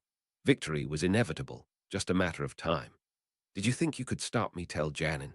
Your sad little girlfriend might have come up with some derivative crudities, but I am still the greatest scientist of our time. She was rather proud of her bubble, creating a space she could travel in despite whatever wards were in the way. Now she moved, and Tel Janin was the immobile one. The difference was he had no choice as he countered her attacks, coming from every angle, and she stepped through gateways out of the way of his counters, taking full advantage of her superior mobility. So you figured something new out. That's surprisingly inventive for you. Despite his casual words, his voice was cold as ice. I suppose it might even have earned you a third name in a slow year. He tipped his head back up the hill.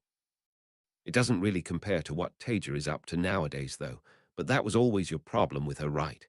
Rage flashed through her. No, he was just trying to provoke her.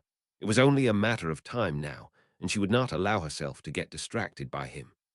A web turned a tree beside her into a guttering torch, but she was already traveling, opening a trio of gateways, spinning fire through two of them and stepping through the third. She emerged only for Tel Janin to come flying out of his own gateway, sword descending at her head. Frantically, she backpedaled, slicing at his webs and turning the air solid around his sword. To her surprise, he did not hang onto the sword or bother trying to slice the web. Instead, he let go, leaping forward, his forehead connecting with her nose with a crunch. Pain bloomed across her face, and she staggered backwards, flinging webs at him, any one of which would have instantly killed him if they had hit. She spun Sedar into a gateway. She needed distance and felt it fizzle as she scrambled to her feet. Neat enough web. He gave her an utterly humorless smile. The torrent of webs coming from him did not slacken, but limited combat use when I can use it too, or just slice it. Blood trickled down her face as she matched him blow for blow. They were too close in strength with their angrials for a slugging match like this to be an easy victory. It would come down to a simple contest of endurance unless she could distract him. You know, tell Janin, for all that we are such different people, really we are fundamentally similar. He ignored her as she had known he would. I have been failed by a society that would not recognize my talents, so have you. Neither of us truly believes in the shadow. I have lost the one that I love, and so have you. We are the same. We should not be fighting. He laughed at that. There was no humor in it. Disgust tinged the ice of his voice. The same. Me and you Mirin Iranil. I suppose in many ways we are. We've both damned ourselves because of the one we love. Yet there's one big difference. I'm trying to be better. He took a slow step toward her, the wall of Sedin he was throwing at her never wavering. Hate filled his cold, blue eyes. Lanfear could barely spare the concentration for this, slicing and deflecting as she was while throwing her own attacks at him. But she needed whatever advantage she could gain. Trying to be better. You realize Taija will never take you back. She will never forgive you for what you have done. I know. Those words had a worrying finality to them. Perhaps you would not be able to distract him. I'm still trying to be better, though. You could be so much more working for yourself. Join with me. We do not need lost love or the shadow. Working together, we could be truly free to do what is right, unbound by the dragon or the great lord. Lanfear staggered as the ground heaved under her feet just before she sliced the web until Janin took another step closer to her.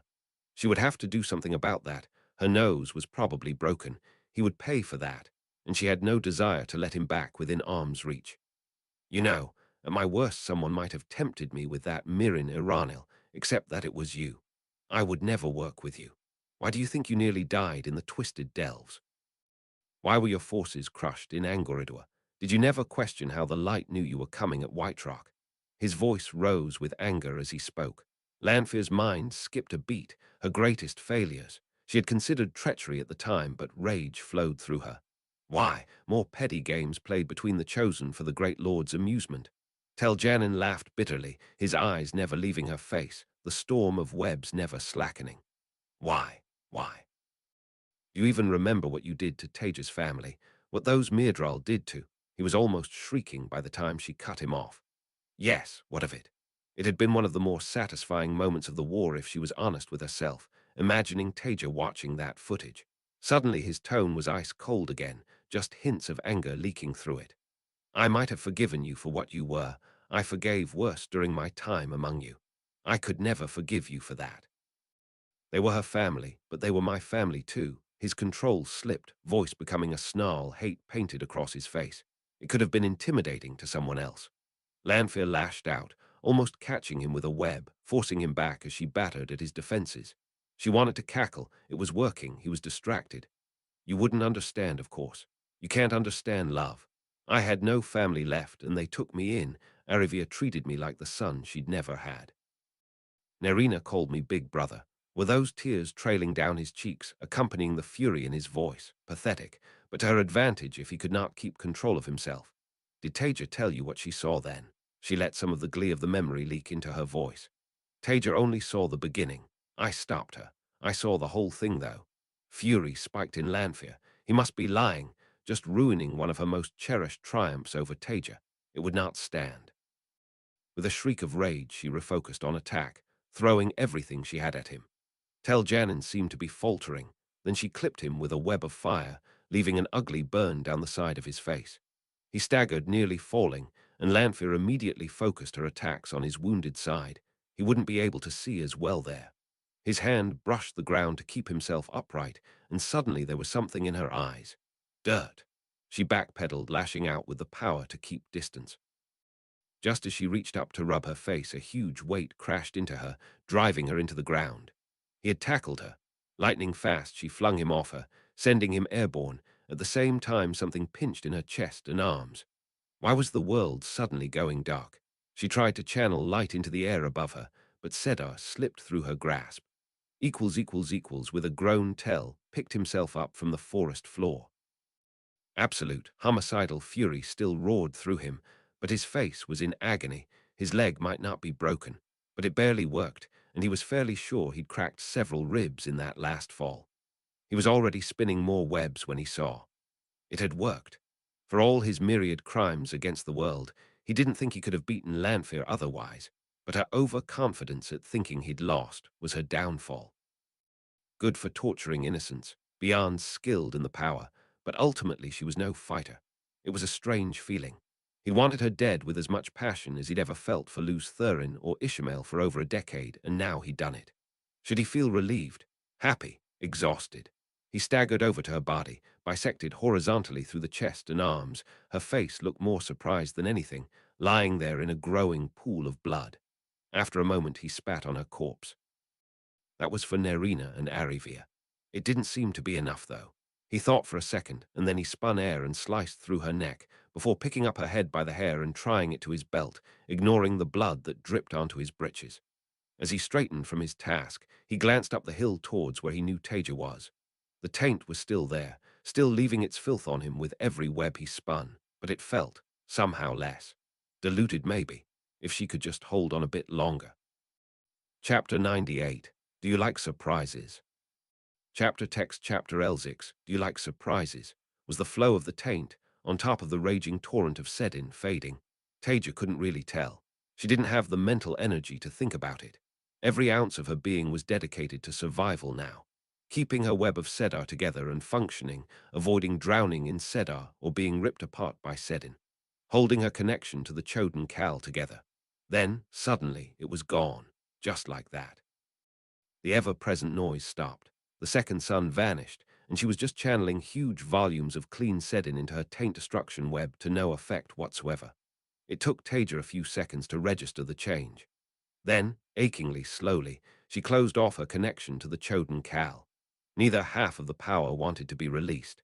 It was like trying to close a high-pressure pipe with her fingers, but she forced it down. She couldn't lose control now, not when she thought she might actually have succeeded.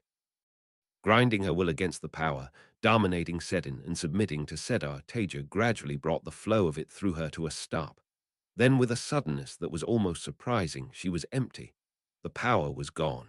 She struggled to smile at Rand with cracked lips caked in something. He looked like shit, blood trickling down his face. Oh, it seemed like she'd lost her voice. Maybe now it would be okay for her to pass out. When the noise stopped, and that beacon of light winked out, Messana wanted to howl with rage. Taija Kosola had done it somehow. It was insane, but she had to face reality. She deflected another blow from the Amulin, aimed at the Aes Sedai behind her. Perhaps she could at least kill this thorn in her side. No, that was foolish. Others would be coming now that the cleansing was done. It was time to retreat. There would be other opportunities. The light had won a battle. They certainly hadn't won the war.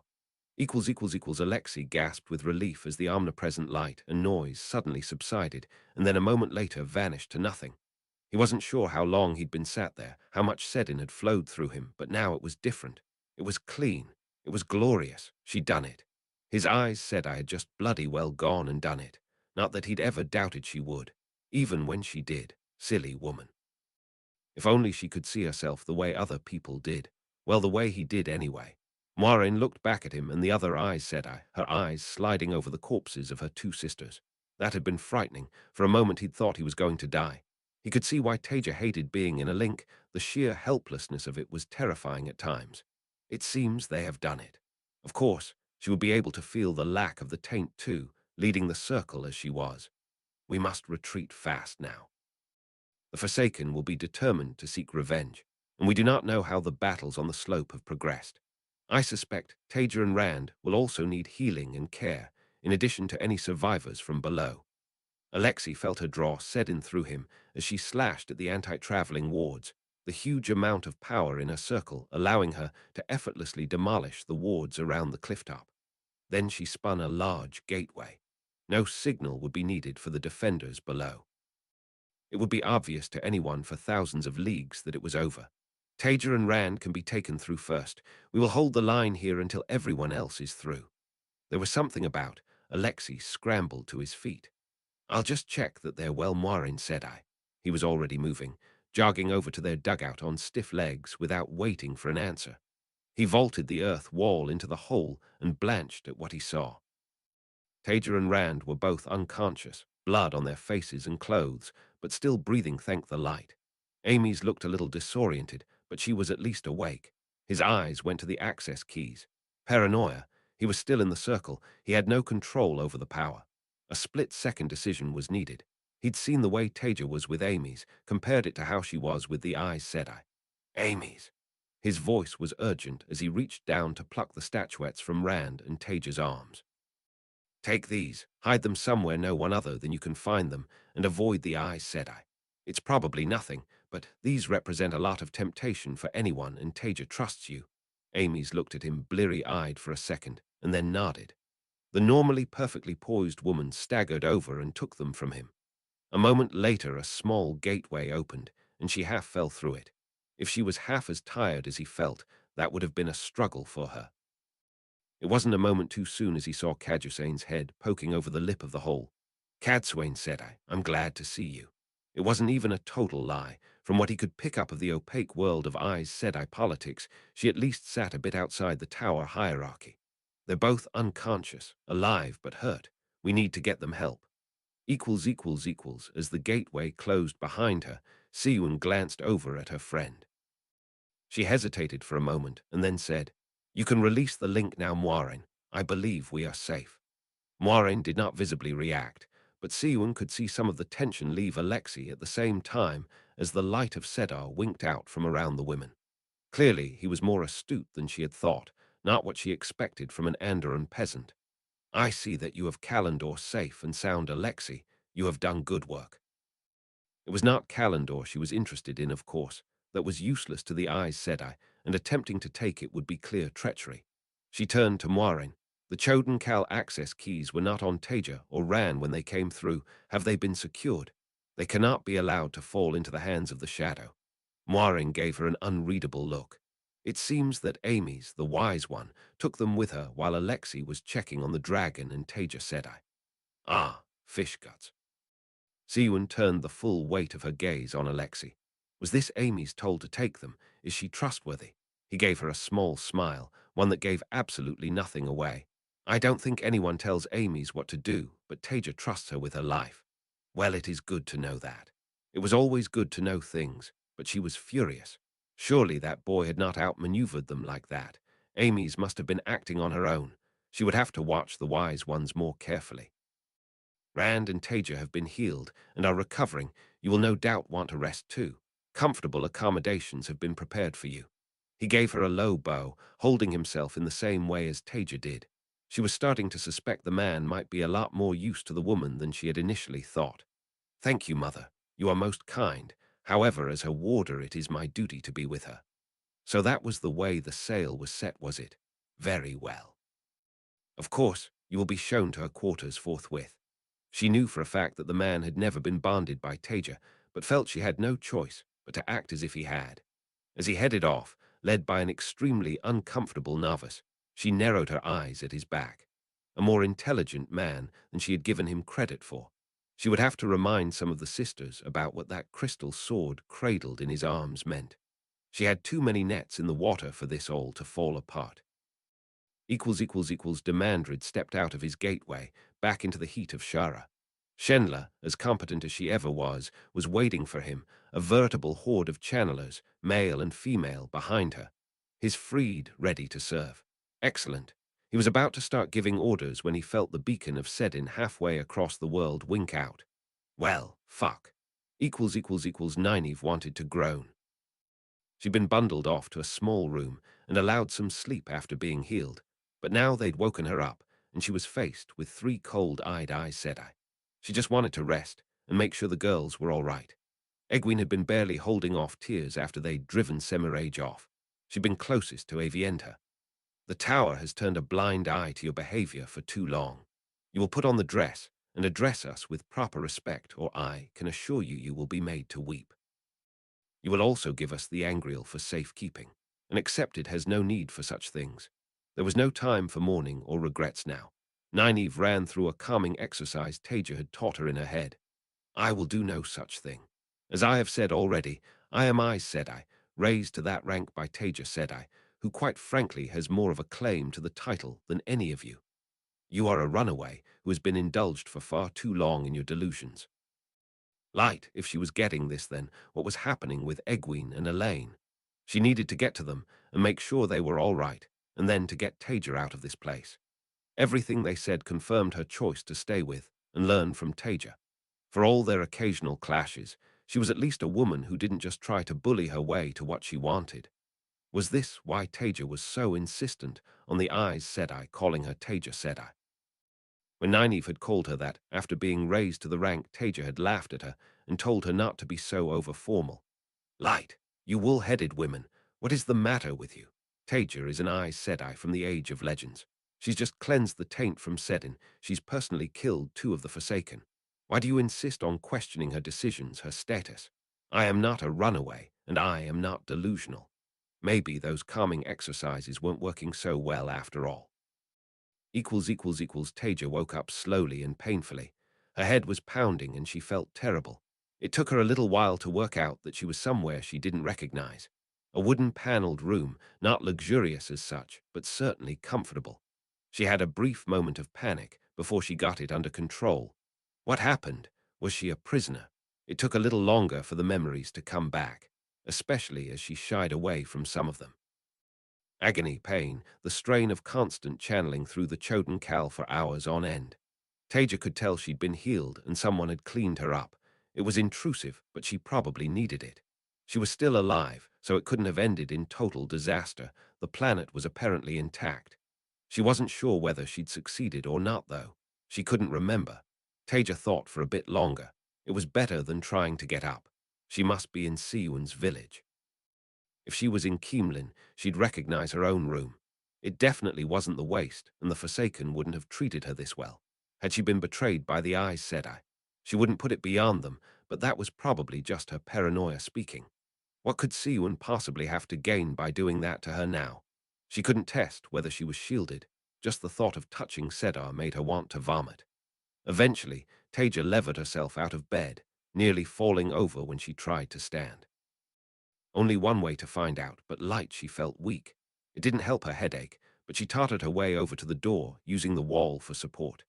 Gently she pushed down on the handle, now to see if she was a prisoner. Taija pulled the door open to see a large man standing outside it, clearly guarding it. There was an Aes Sedai watching him from further down the corridor. For a brief moment, adrenaline surged through her, and then, as he turned to face her, she realized it was Alexei. Taija. What are you doing out of bed? You should be resting. He looked her up and down disapprovingly, and she remembered she was just in a shift. It was hardly that revealing, though. Alexei, she slumped a bit with relief. You look exhausted. What are you doing guarding my door when you should be resting? He started to protest, and Taija cut him off. If you're allowed to tell me off, then so am I now you need to. A commotion broke out in the corridor, and she heard a familiar voice raised. No, I've waited. She's awake, and I'm going to see her now. What in the light was Tell doing? She heard boots coming down the corridor, and then Alexei stepped out to block the doorway. Go away, Tell. You know she doesn't want to see you. Was that real anger in his tone? Taija sighed. She didn't have the energy for this. It's fine, Alexei, let him in. But Taija, you're not even dressed. For fuck's sake. She was wearing an actual dress, even if it was considered underwear in this time. It's fine, just do it. For a second, Taija thought he'd disobey her, but then he stepped aside and Tell clumped his way in. He was followed by several hard-faced Aes Sedai. They certainly weren't invited in. One of them sniffed when she saw Taija, but Taija only had attention to spare for Tell. He looked like hell. He was limping. She could see him wince as he walked, and his face was badly burnt. There was blood all over his trousers, too. Why hadn't he been healed? Did no one offer? What do you want, Tell? A pat on the back for doing his duty. Taija kept her sarcastic comment to yourself. I'm sorry to bother you. I know you don't want to see me, but... He hesitated. You'll want to see this. Taija tried not to look at the Aes Sedai, silently mouthing the words after him. They were unbelievably rude. Tell reached for his belt. There was something hanging off it. A moment later, he'd untied it, holding it up in front of him. It took Taija a moment to process. Was that a head? She leant in closer. Was that? Is that Mirren? Taija's voice trembled as she reached out to take the severed head in her hands. Tell nodded. She could hardly believe it, but there it was, cold flesh under her fingers, a look of vague surprise on Mirren's face. Taija's hands were starting to tremble too, her eyes blurring. You killed her, Tell nodded again. I know it doesn't matter now, but I love them too. His voice sounded so sad. I know, her voice was a whisper. Did it hurt? Did she suffer? Tell hesitated. No, it was almost instant. I cut her in half. Taija clutched tighter at Mirren's head, her shaking fingers digging into the cold skin. Good. She wanted Mirren to have suffered, but it was good that she hadn't. Taija wasn't like her and Tell shouldn't be either. Taija was vaguely aware of the horrified looks on the faces of the Aes Sedai who'd followed Tell into the room, but fuck them. She wasn't sure what she should be feeling now. Angry, delighted, relieved, sad. All of them, she caught Alexi's eye, even he seemed disturbed. None of them really understood. Can you get rid of this? Burn it, throw it in a river, feed it to the pigs, I don't care. Alexei gave her a small, uncomfortable bow and reluctantly took the head before heading away. Taija looked back at Tell and took a step towards him and another, ready to pull him into a H. She stopped herself at the last moment. No, instead she just met his eyes. Thank you, Tell. Blue eyes met brown as he stared back for a long moment and then gave her a deep bow, somehow managing to combine the forms for apology and giving honor into one. Any time. He turned to leave and Taija nearly kept quiet, but she couldn't stand it. Why didn't you get healing? He shrugged. Showing you this was more important. Well, get some now, please. Of course, Taija said I. And get the scar healed too. It's even more hideous than the last one. But I'm actually proud of this one. Idiot. For fuck's sake, Tell, just do it. He actually sniggered as he left. Bastard.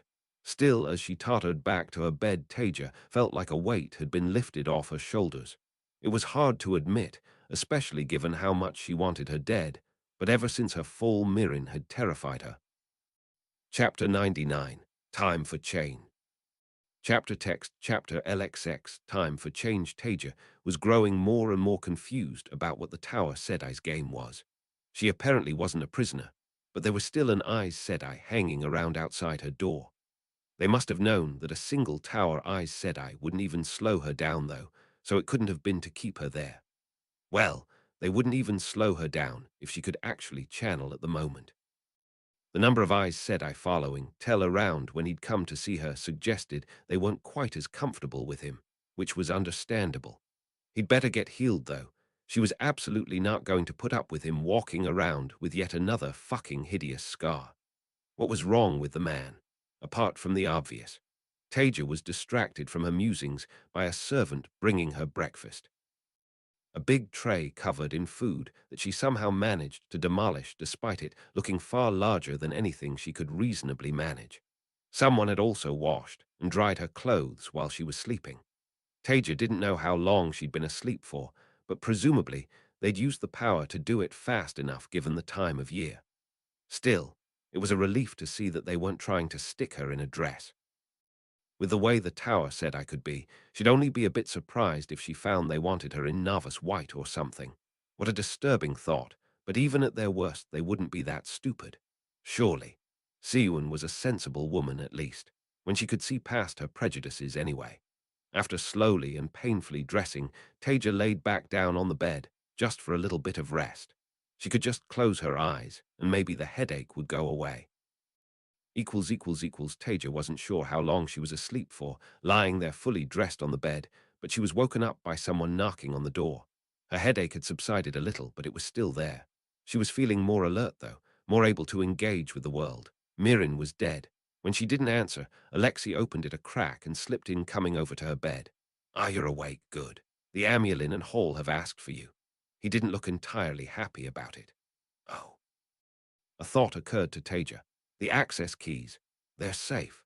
She nodded. She wasn't going to ask where they were, not while she was there. If Alexei said they were safe, then they were safe. Then Taija realized she hadn't asked the really important question. Was he still doomed? Alexei, wait. She grabbed at his arm and missed. She'd better recover fast. She really didn't like being this slow and weak. Did it work? Is it clean? Alexei looked at Taija like she was an idiot for a second, and then his face split into a wide grin. What, you didn't know? Yes, of course it's bloody clean. You did it. You and Rand did what no one else has managed in 3,000 years. Ah, good, that's good.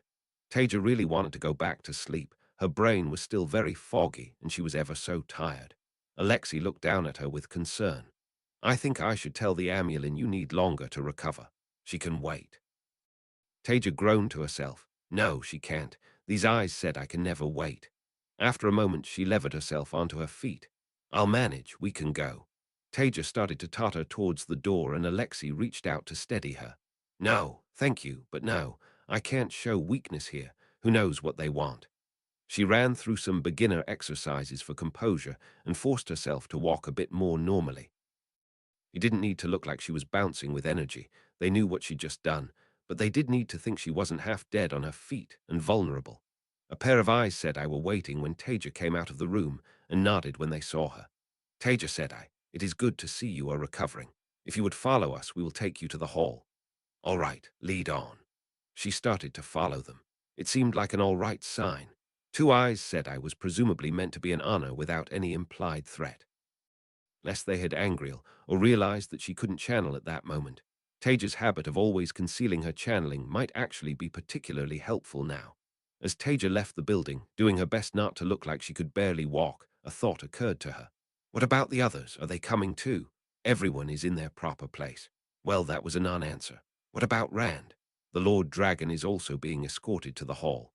The eyes Sedai's face twisted, as is Tel Janin. The wise ones have been made comfortable as honored guests. And that was reassuring, although Taija wasn't keen on the way the eyes Sedai looked when she mentioned Tel. It was understandable, but there were a lot of eyes Sedai here, and if Taija could tolerate his continued existence, then they would have to as well. They walked a bit further, and then another thought occurred to Taija. She really wasn't firing on all cylinders at the moment. What about the... She nearly called them the girls, but just stopped herself. She couldn't give these people an inch. Nynaeve Sedai and my two apprentices. Then she remembered with a lurch Nynaeve had her Angriel. Nynaeve, Elaine, and Egwene are being looked after too. Another non-answer. Well, they'd probably be fine for a little while. It wasn't like the eyes said I would actually hurt them. Would they? Taija's mind went back to their keenness for corporal punishment, their general stupidity. Nynaeve was eyes said I, an adult by any measure, plus she could more than look after herself, but Taija wanted her Angriel back. What wasn't a strong enough word, actually. Elaine and Egwene, though, they were basically children, and they were her apprentices. Even if no one touched them, she couldn't just leave them to be bullied by 100-year-old women who were convinced they were a small step down from the Creator. I'm glad to hear that. It was so useful being able to lie. However, Nynaeve Sedai, Taija emphasized the title, has something of mine, and I have a responsibility to the other too. Please take me to them. The Amulin is waiting. I am sure you will be permitted to speak to them afterwards. Oh, they really didn't want her going to the girls. Tough. It only made her more determined. Taija stopped walking. If the Amulin's already waiting, then you better take me to them quickly so that she doesn't have to wait much longer. The eyes said I exchanged a glance with each other, then at Alexei, who had Kalendor pushed through his belt. Of course, Taija said I let us go. They took her to Nynaeve first, who seemed to be in a face-off with three tower eyes said I. Taija could see Nynaeve was absolutely furious, and her hot anger seemed to be matched by cold rage from the other eyes said I. You will give us the Angriel, or you will live to regret it. Hello, Nynaeve. When Taija spoke, they all whirled to face her. What's going on? Taija, these women are insisting that I give them your Angriel. She turned her gaze to the tower, said I. Is that true? They didn't give an inch, one of them spoke. She is a runaway from the tower. Taija, you must understand the Ang. Well, Taija could see why Nynaeve was so angry. Taija cut the eyes, said I off. It's Taija, said I to you, as it should be Nynaeve, said I, unless you deny the ways of your predecessors. The woman bristled, and one of the eyes, said I, behind Taija quickly jumped in. Of course, Taija, said I, sometimes people can be overzealous for a good cause. The Angriel is yours. You may bring Nynaeve with you to get this all settled. Still no title for Nynaeve. Taija pointedly ignored the three eyes, said I, who'd been berating Nynaeve. Fine, now Egwene and Elaine. She turned to follow, and Nynaeve slotted herself in beside her. Thank you, Taija. I don't know what they thought they were going to achieve, but that was frustrating. Nynaeve really had gotten better at controlling her temper. Taija had definitely been a good influence on her. If she kept this up, Nynaeve would be as even-tempered as her before she hit 100. As Nynaeve spoke, she pulled the necklace with the angriel on it over her head and handed it to Taija. Taija clenched it tightly in her fist for just a second before putting it on. These women are. Later, Nynaeve. Let's see what they have to say. She subsided into grumpy silence. Egwene and Elaine seemed to have been left alone more than Nynaeve. There was no one berating them, but a pair of Aes Sedai were guarding their door, as if two Tower Sedai could stop them. Taija's girls were strong and well-trained. Taija soon had them in tow, walking behind her and Nynaeve with Alexei. It wasn't long before they were shown into a waiting room next to the in-common room that the Aes Sedai seemed to use as their main hall. Rand was in there too with Tell, looking as tired as Taija felt. She hoped she didn't look that bad. Tell had at least found someone to heal him, which was a relief. She was simply not going to put up with him going around with another bloody scar. Taija gave Rand a nod and settled down beside him. Of course, they'd kept them waiting. It was just what these eyes said I did. The sooner she could be out of there, the better, though. In the end, the wait before they were all told that the hall was ready to see them wasn't too bad. Taija straightened her coat and stood beside Rand to walk in, followed by the others. She was faced by all 18 sitters in their full regalia, along with Siwyn and another woman Taija didn't recognize, but assumed was her new keeper. Idly, Taija wondered what happened to Shiriam. Did they execute her? Not that she really cared. Of course, there were no chairs for her group, but when Taija entered, Siwyn's voice rang out. Taija Kosola Murinen, Aes Sedai, and the Lord Dragon, Randall Thor, be welcomed by the hall of the tower. In the last 2 days, had she really been asleep that long? The world has changed.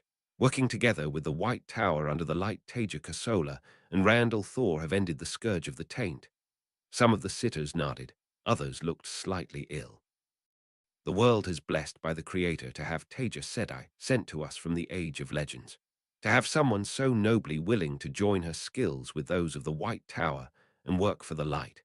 The world has also been blessed by the Creator to have the dragon reborn with such skills and power. Together, we have all done what no one could for millennia. Siwyn was clearly trying to butter her up for something. Taija gradually tuned her out as she thought about what was going on with the girls and the Tower Sedai. Eventually, Siwyn brought her speech to what might have been a resounding end, and Taija forced herself to pay attention again. The hall will show its gratitude to Taija Sedai and the dragon. After a moment, all 18 Aes Sedai stood, some clearly more reluctant than others, and dropped into a curtsy. Well, that had been unexpected. After a moment's hesitation, Taija gave them a respectful bow back. It seemed like the polite thing to do. Does Siwyn expect a speech from her or Rand now? Luckily, as the sitters settled back into their chairs, Siwyn went back to speaking. The world has changed, in a deep and fundamental way. The consequences of this will reverberate through society. Our brothers will be able to join with us once again. Some of the sitters definitely looked ill at that. The White Tower shall be proclaiming the cleansing of the taint to the world. I have spoken of change in the world, but of course change will affect us all. The White Tower is the greatest shield the world has against the shadow. It has stood since the breaking and uniting Aes Sedai in their service to all. Taija worked hard to keep her face composed. The White Tower is permanent, it stands, and will continue to stand, but that does not mean that it is unchanging. That is why from today the Book of Novices shall be open to boys as well as to girls. Some of the sitters nodded, others shuddered at the words. It was odd how some things seemed to break Tower Sedai composure so easily. Still, that was radical. From everything Taija had seen about these people's prejudices, insanely so. They might tolerate Rand, they might even tolerate Alexei, because she wouldn't let them do anything else, and she had the power to make it stick, but more men channeling. Also, who was going to teach them? Siwyn continued. With the cleansing of the taint, the White Tower is also ready to welcome its lost brethren back into its folds. Ah, there it was. That was her game. Taija Kosola Murinen, you are Aes Sedai, and Aes Sedai need to be together under the aegis of the White Tower.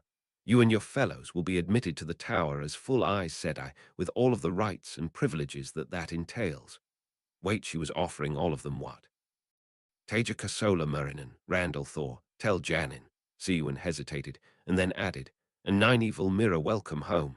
Before Taija could say anything, she added, Alexei Durkarel will of course be welcomed as a novice in the tower. Siwan gave a benevolent smile. Although we will need to put some thought into how that role can be combined with his status as a warder. Siwan was presenting this as a total fait accompli. Did Rand know about this? Taija glanced sideways at him, but his face was impassive. Was he leaving this to her because she was the senior Aes Sedai? For fuck's sake, couldn't she have the benefit of his pattern bending to avoid this? Did Siwan think that just because it would be really awkward to turn her down that Taija was going to go along with it? Taija cleared her throat a bit awkwardly. She really wasn't feeling up for this right now. Chapter 100. Bend, or you will be broken. Chapter text, chapter LXXI. Bend, or you will be broken. Siwan watched Taija gather her thoughts. The woman looked absolutely terrible. If this was not so important, she would feel a bit bad for putting her in front of the hall like this. She clearly would rather be anywhere else. Not that Taija's discomfort was of any relevance to her plans. As soon as the news of Taija declaring young Rand and Nynaeve to be Aes Sedai reached her, Siwan had known she had to act. Some of the hall had dismissed it as the fantasies of a historical relic, but she knew what it was, an existential threat to the White Tower. While Siwan was willing to work outside the strictures of the tower when necessary, like when she had first met Rand in Fal Dara, the fact was, the White Tower was a bastion for the light that had stood for millennia. The Black Adger and Forsaken had nearly destroyed it, but she could not allow Taija to finish that job, particularly not with the last battle coming. The most powerful channelers on the side of the light needed to be part of the tower, strengthening it and benefiting from its guidance. Oh, by herself, Taija would not be a threat. She might be able to convince a few people to follow her, but she would fade into irrelevance over the next century or so, while the White Tower would remain. With the backing of the Dragon Reborn, things were different, and with the cleansing of the taint, even more so. She could not allow Taija's tower, organization, whatever it became, to have a monopoly on male channelers. That would allow it to grow to the point where Taija would be able to use it to steal women from the tower. That had been hard to convince the sitters of, but luckily, a majority of them had at least some sense. As for the small number who wanted to deal with this by punishing Taija for the insult she had offered to true Aes Sedai and forcing her into penance, sometimes Siwan wondered whether the tests for raising women to the shawl should be harsher. Thank you, Mother, for your kind words. At least Taija had remembered the correct title that made a change for her. I'm grateful for your consideration and your invitation. However, there are certain things about the White Tower which make me uncomfortable. Oh, Light, the woman was saying no. Siwan's heart sank. Did she not know how generous this offer was? How hard Siwan had worked to get the Hall's agreement for it? Was it the 3 oaths? Siwan had not forgotten Taija's reaction to discovering those, and fortunately she had already docked the spare boat for that. You and the dragon would of course be exempt from swearing the 3 oaths. Pressure could be applied in due course. She glanced at Tel'Janin and suppressed a shudder. For reasons I hope you would understand, we would not extend that exemption to Tel'Janin. The bloody man did not even blink at that. Taija glanced over at him, her face expressionless. Thank you, Mother. That is most generous. But your, oath rod would not work on a man. As you know, some Turangreal only work for men or women, and there were different binding rods for each gender. Had the woman just lied to them? Moiraine had said they had fooled him with an imitation of the oath rod. That would not have worked if Taija was telling the truth. Siwan suppressed a surge of anger. Calling her out now would only inflame the situation. Instead, she nodded her head as benevolently as she could. An exception could be made for him too, until a male oath rod can be obtained. Damn that woman. Taija glanced slowly around, looking back at Nynaeve and the other girls. Thank you for your generous offer, Mother. I would never deny the contribution that the White Tower has made to the world, and I look forward to standing with it as allies in the battle against the Shadow, and after the war has been won. The small bloom of hope in Siwan's heart died at Taija's next words. However, my loyalty is to the Mabado Sassidaean. It took Siwan a moment to translate the old tongue from Taija's strange pronunciation. The Hall of Servants, only the suffix N. She had to suppress a surge of anger that shot through her. How dare she? Tel'Janin's eyebrows had risen as, interestingly, had Elaine's. It was hard to tell which of the sitters had picked up on that through their general annoyance at her reference to the Hall of Servants. Taija smiled at the Aes Sedai. She was looking nothing like her normal, diffident self. In fact, she seemed to be straightening up, growing in energy as she spoke. I do not deny the validity or position of the White Tower. You are all Aes Sedai. However, I ask for the same courtesy to be extended to me and mine. We are Aes Sedai too. We have our own traditions that also stretch back thousands of years. Why did Nynaeve think she could nod along to that? She had been accepted in the tower less than a year ago. Had not even known she could channel a few months before that. Of course, our own traditions do not deny the possibility of others. If any of us wish to join the White Tower, they are welcome to. To be Aes Sedai is not to force others to your will. It was these kinds of sentiments that made it necessary to bring her in under the aegis of the tower. Did she not understand how foolish she was being? This was not the utopian world she grew up in. If Nynaeve Sedai, she emphasized the title, or either of my apprentices wished to leave and train in the White Tower, I would be sad to see them go. But I would wish them all the best and welcome them back if they chose to return. Taija had that smug smile on her face that she sometimes got when she thought she had scored a point. Nynaeve, Egwene, Elaine, do you want to return to the tower? You'll always be welcome back with me afterwards. Of course the girls shook their heads. Siwan needed to intervene. Of course, I would not presume to tell you how to conduct yourself. A number of the sitters very much would. Siwan had had to point out to them that holding Taija Thor, tell Janin and Nynaeve against their will would likely take 24 sisters between them, holding shields constantly. Another few for Elaine and Egwene. And then what? That Alexei boy laying waste to them with Kalendor. The last bastion of the light in the face of Aleda's coup descending into chaos and death.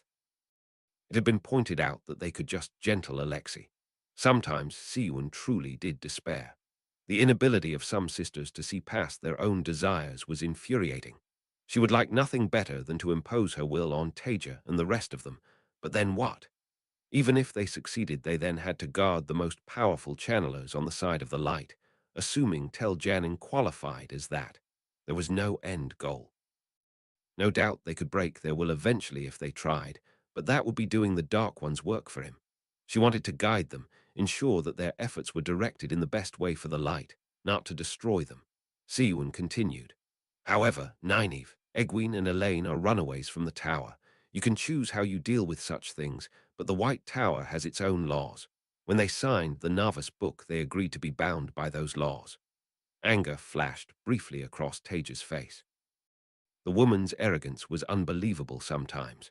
Just because she was from a more historic time did not mean that she could just walk in and break tower laws that had stood for thousands of years.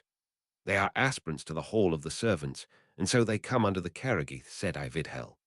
That made Siwan think for a second. She had never heard the term before. Servant Punishment Code. Some sort of legal system, presumably. Taija hesitated and then added, or the legal system of any nation therein, I suppose. She should not have added that. So you accept they are subject to the law of the White Tower. I said I are not above the law. Of course they were. Above others' laws anyway, but not Tower law. The fact that Taija thought otherwise was yet another factor undermining the Aes Sedai. Taija gave her an angry look, speaking faster. You know what? Fine. Let's face it, all you're really interested in is power, not law. So let's talk power. Behind her Jan Grimace took half a step forward, reaching for her shoulder, and then changed his mind. What did he know? You want the girls, but you don't have the power to take them, so you're trying to persuade me to do it for you. Well, I'm not going to. If you could make me hand them over, which you can't, what then? How exactly do you see this going? 3 women, each of whom is more powerful than any of you, better trained than any of you, who know how to travel and who don't want to be here. Will you have guards on them the whole time? Will you keep them shielded while you beat them until you break their spirit and they give in? Do you think that this is a productive use of your resources while we're in a war for survival with the Shadow? You've shown that you can change in the face of reality, but it seems more change is needed. Remember this, if you rely only on power, then sooner or later someone more powerful will come along, whether they're right or wrong. That's why your hierarchy is so stupid. What does strength have to do with ability? Bend with the times, or you will be broken. Siwan opened her mouth to snap back at the fool woman as angry murmurings overtook the room. Then Rand suddenly spoke up, breaking his silence. Thank you for your passionate words, Taija Sedai. He was only a boy of 20, but there was something about him that commanded attention, and she found her mouth snapping shut. I have nothing but respect for the ancient traditions of the Aes Sedai, and the White Tower's contribution to the cleansing of the taint will be remembered. We need to work together if we are to defeat the Dark One. However, I think that tempers are high amidst the emotion of the cleansing. We are all tired and have many things to attend to. Ultimately, there is room for all of us under the light, and we can continue discussions in a proper forum. Lelaine sprang to her feet. Boy, if you think. Rand turned his full attention on her. Rand Sedai, if you please, or my Lord Dragon, if you still struggle with that. His voice had suddenly gone from mild to dangerous, and she seemed to choke under it until he turned back to Siwan, his tone returning to its previous mildness. Mother, thank you for hospitality, but I think it would be better if we all left now. Your Aes Sedai will always be welcome wherever I am, as I hope you would welcome Taija's, and I look forward to receiving ambassadors and advisors from you. Where had the boy developed this kind of charisma? Despite herself, Siwan found herself dipping her head. Go in the light, Rand, said I. Perhaps it was better this way. It would already be difficult enough to mollify the hall after Taja's words. Maybe when tempers had cooled, Taija would see the benefits of what she was being offered. Despite that optimistic thought, Siwan knew she had lost this battle.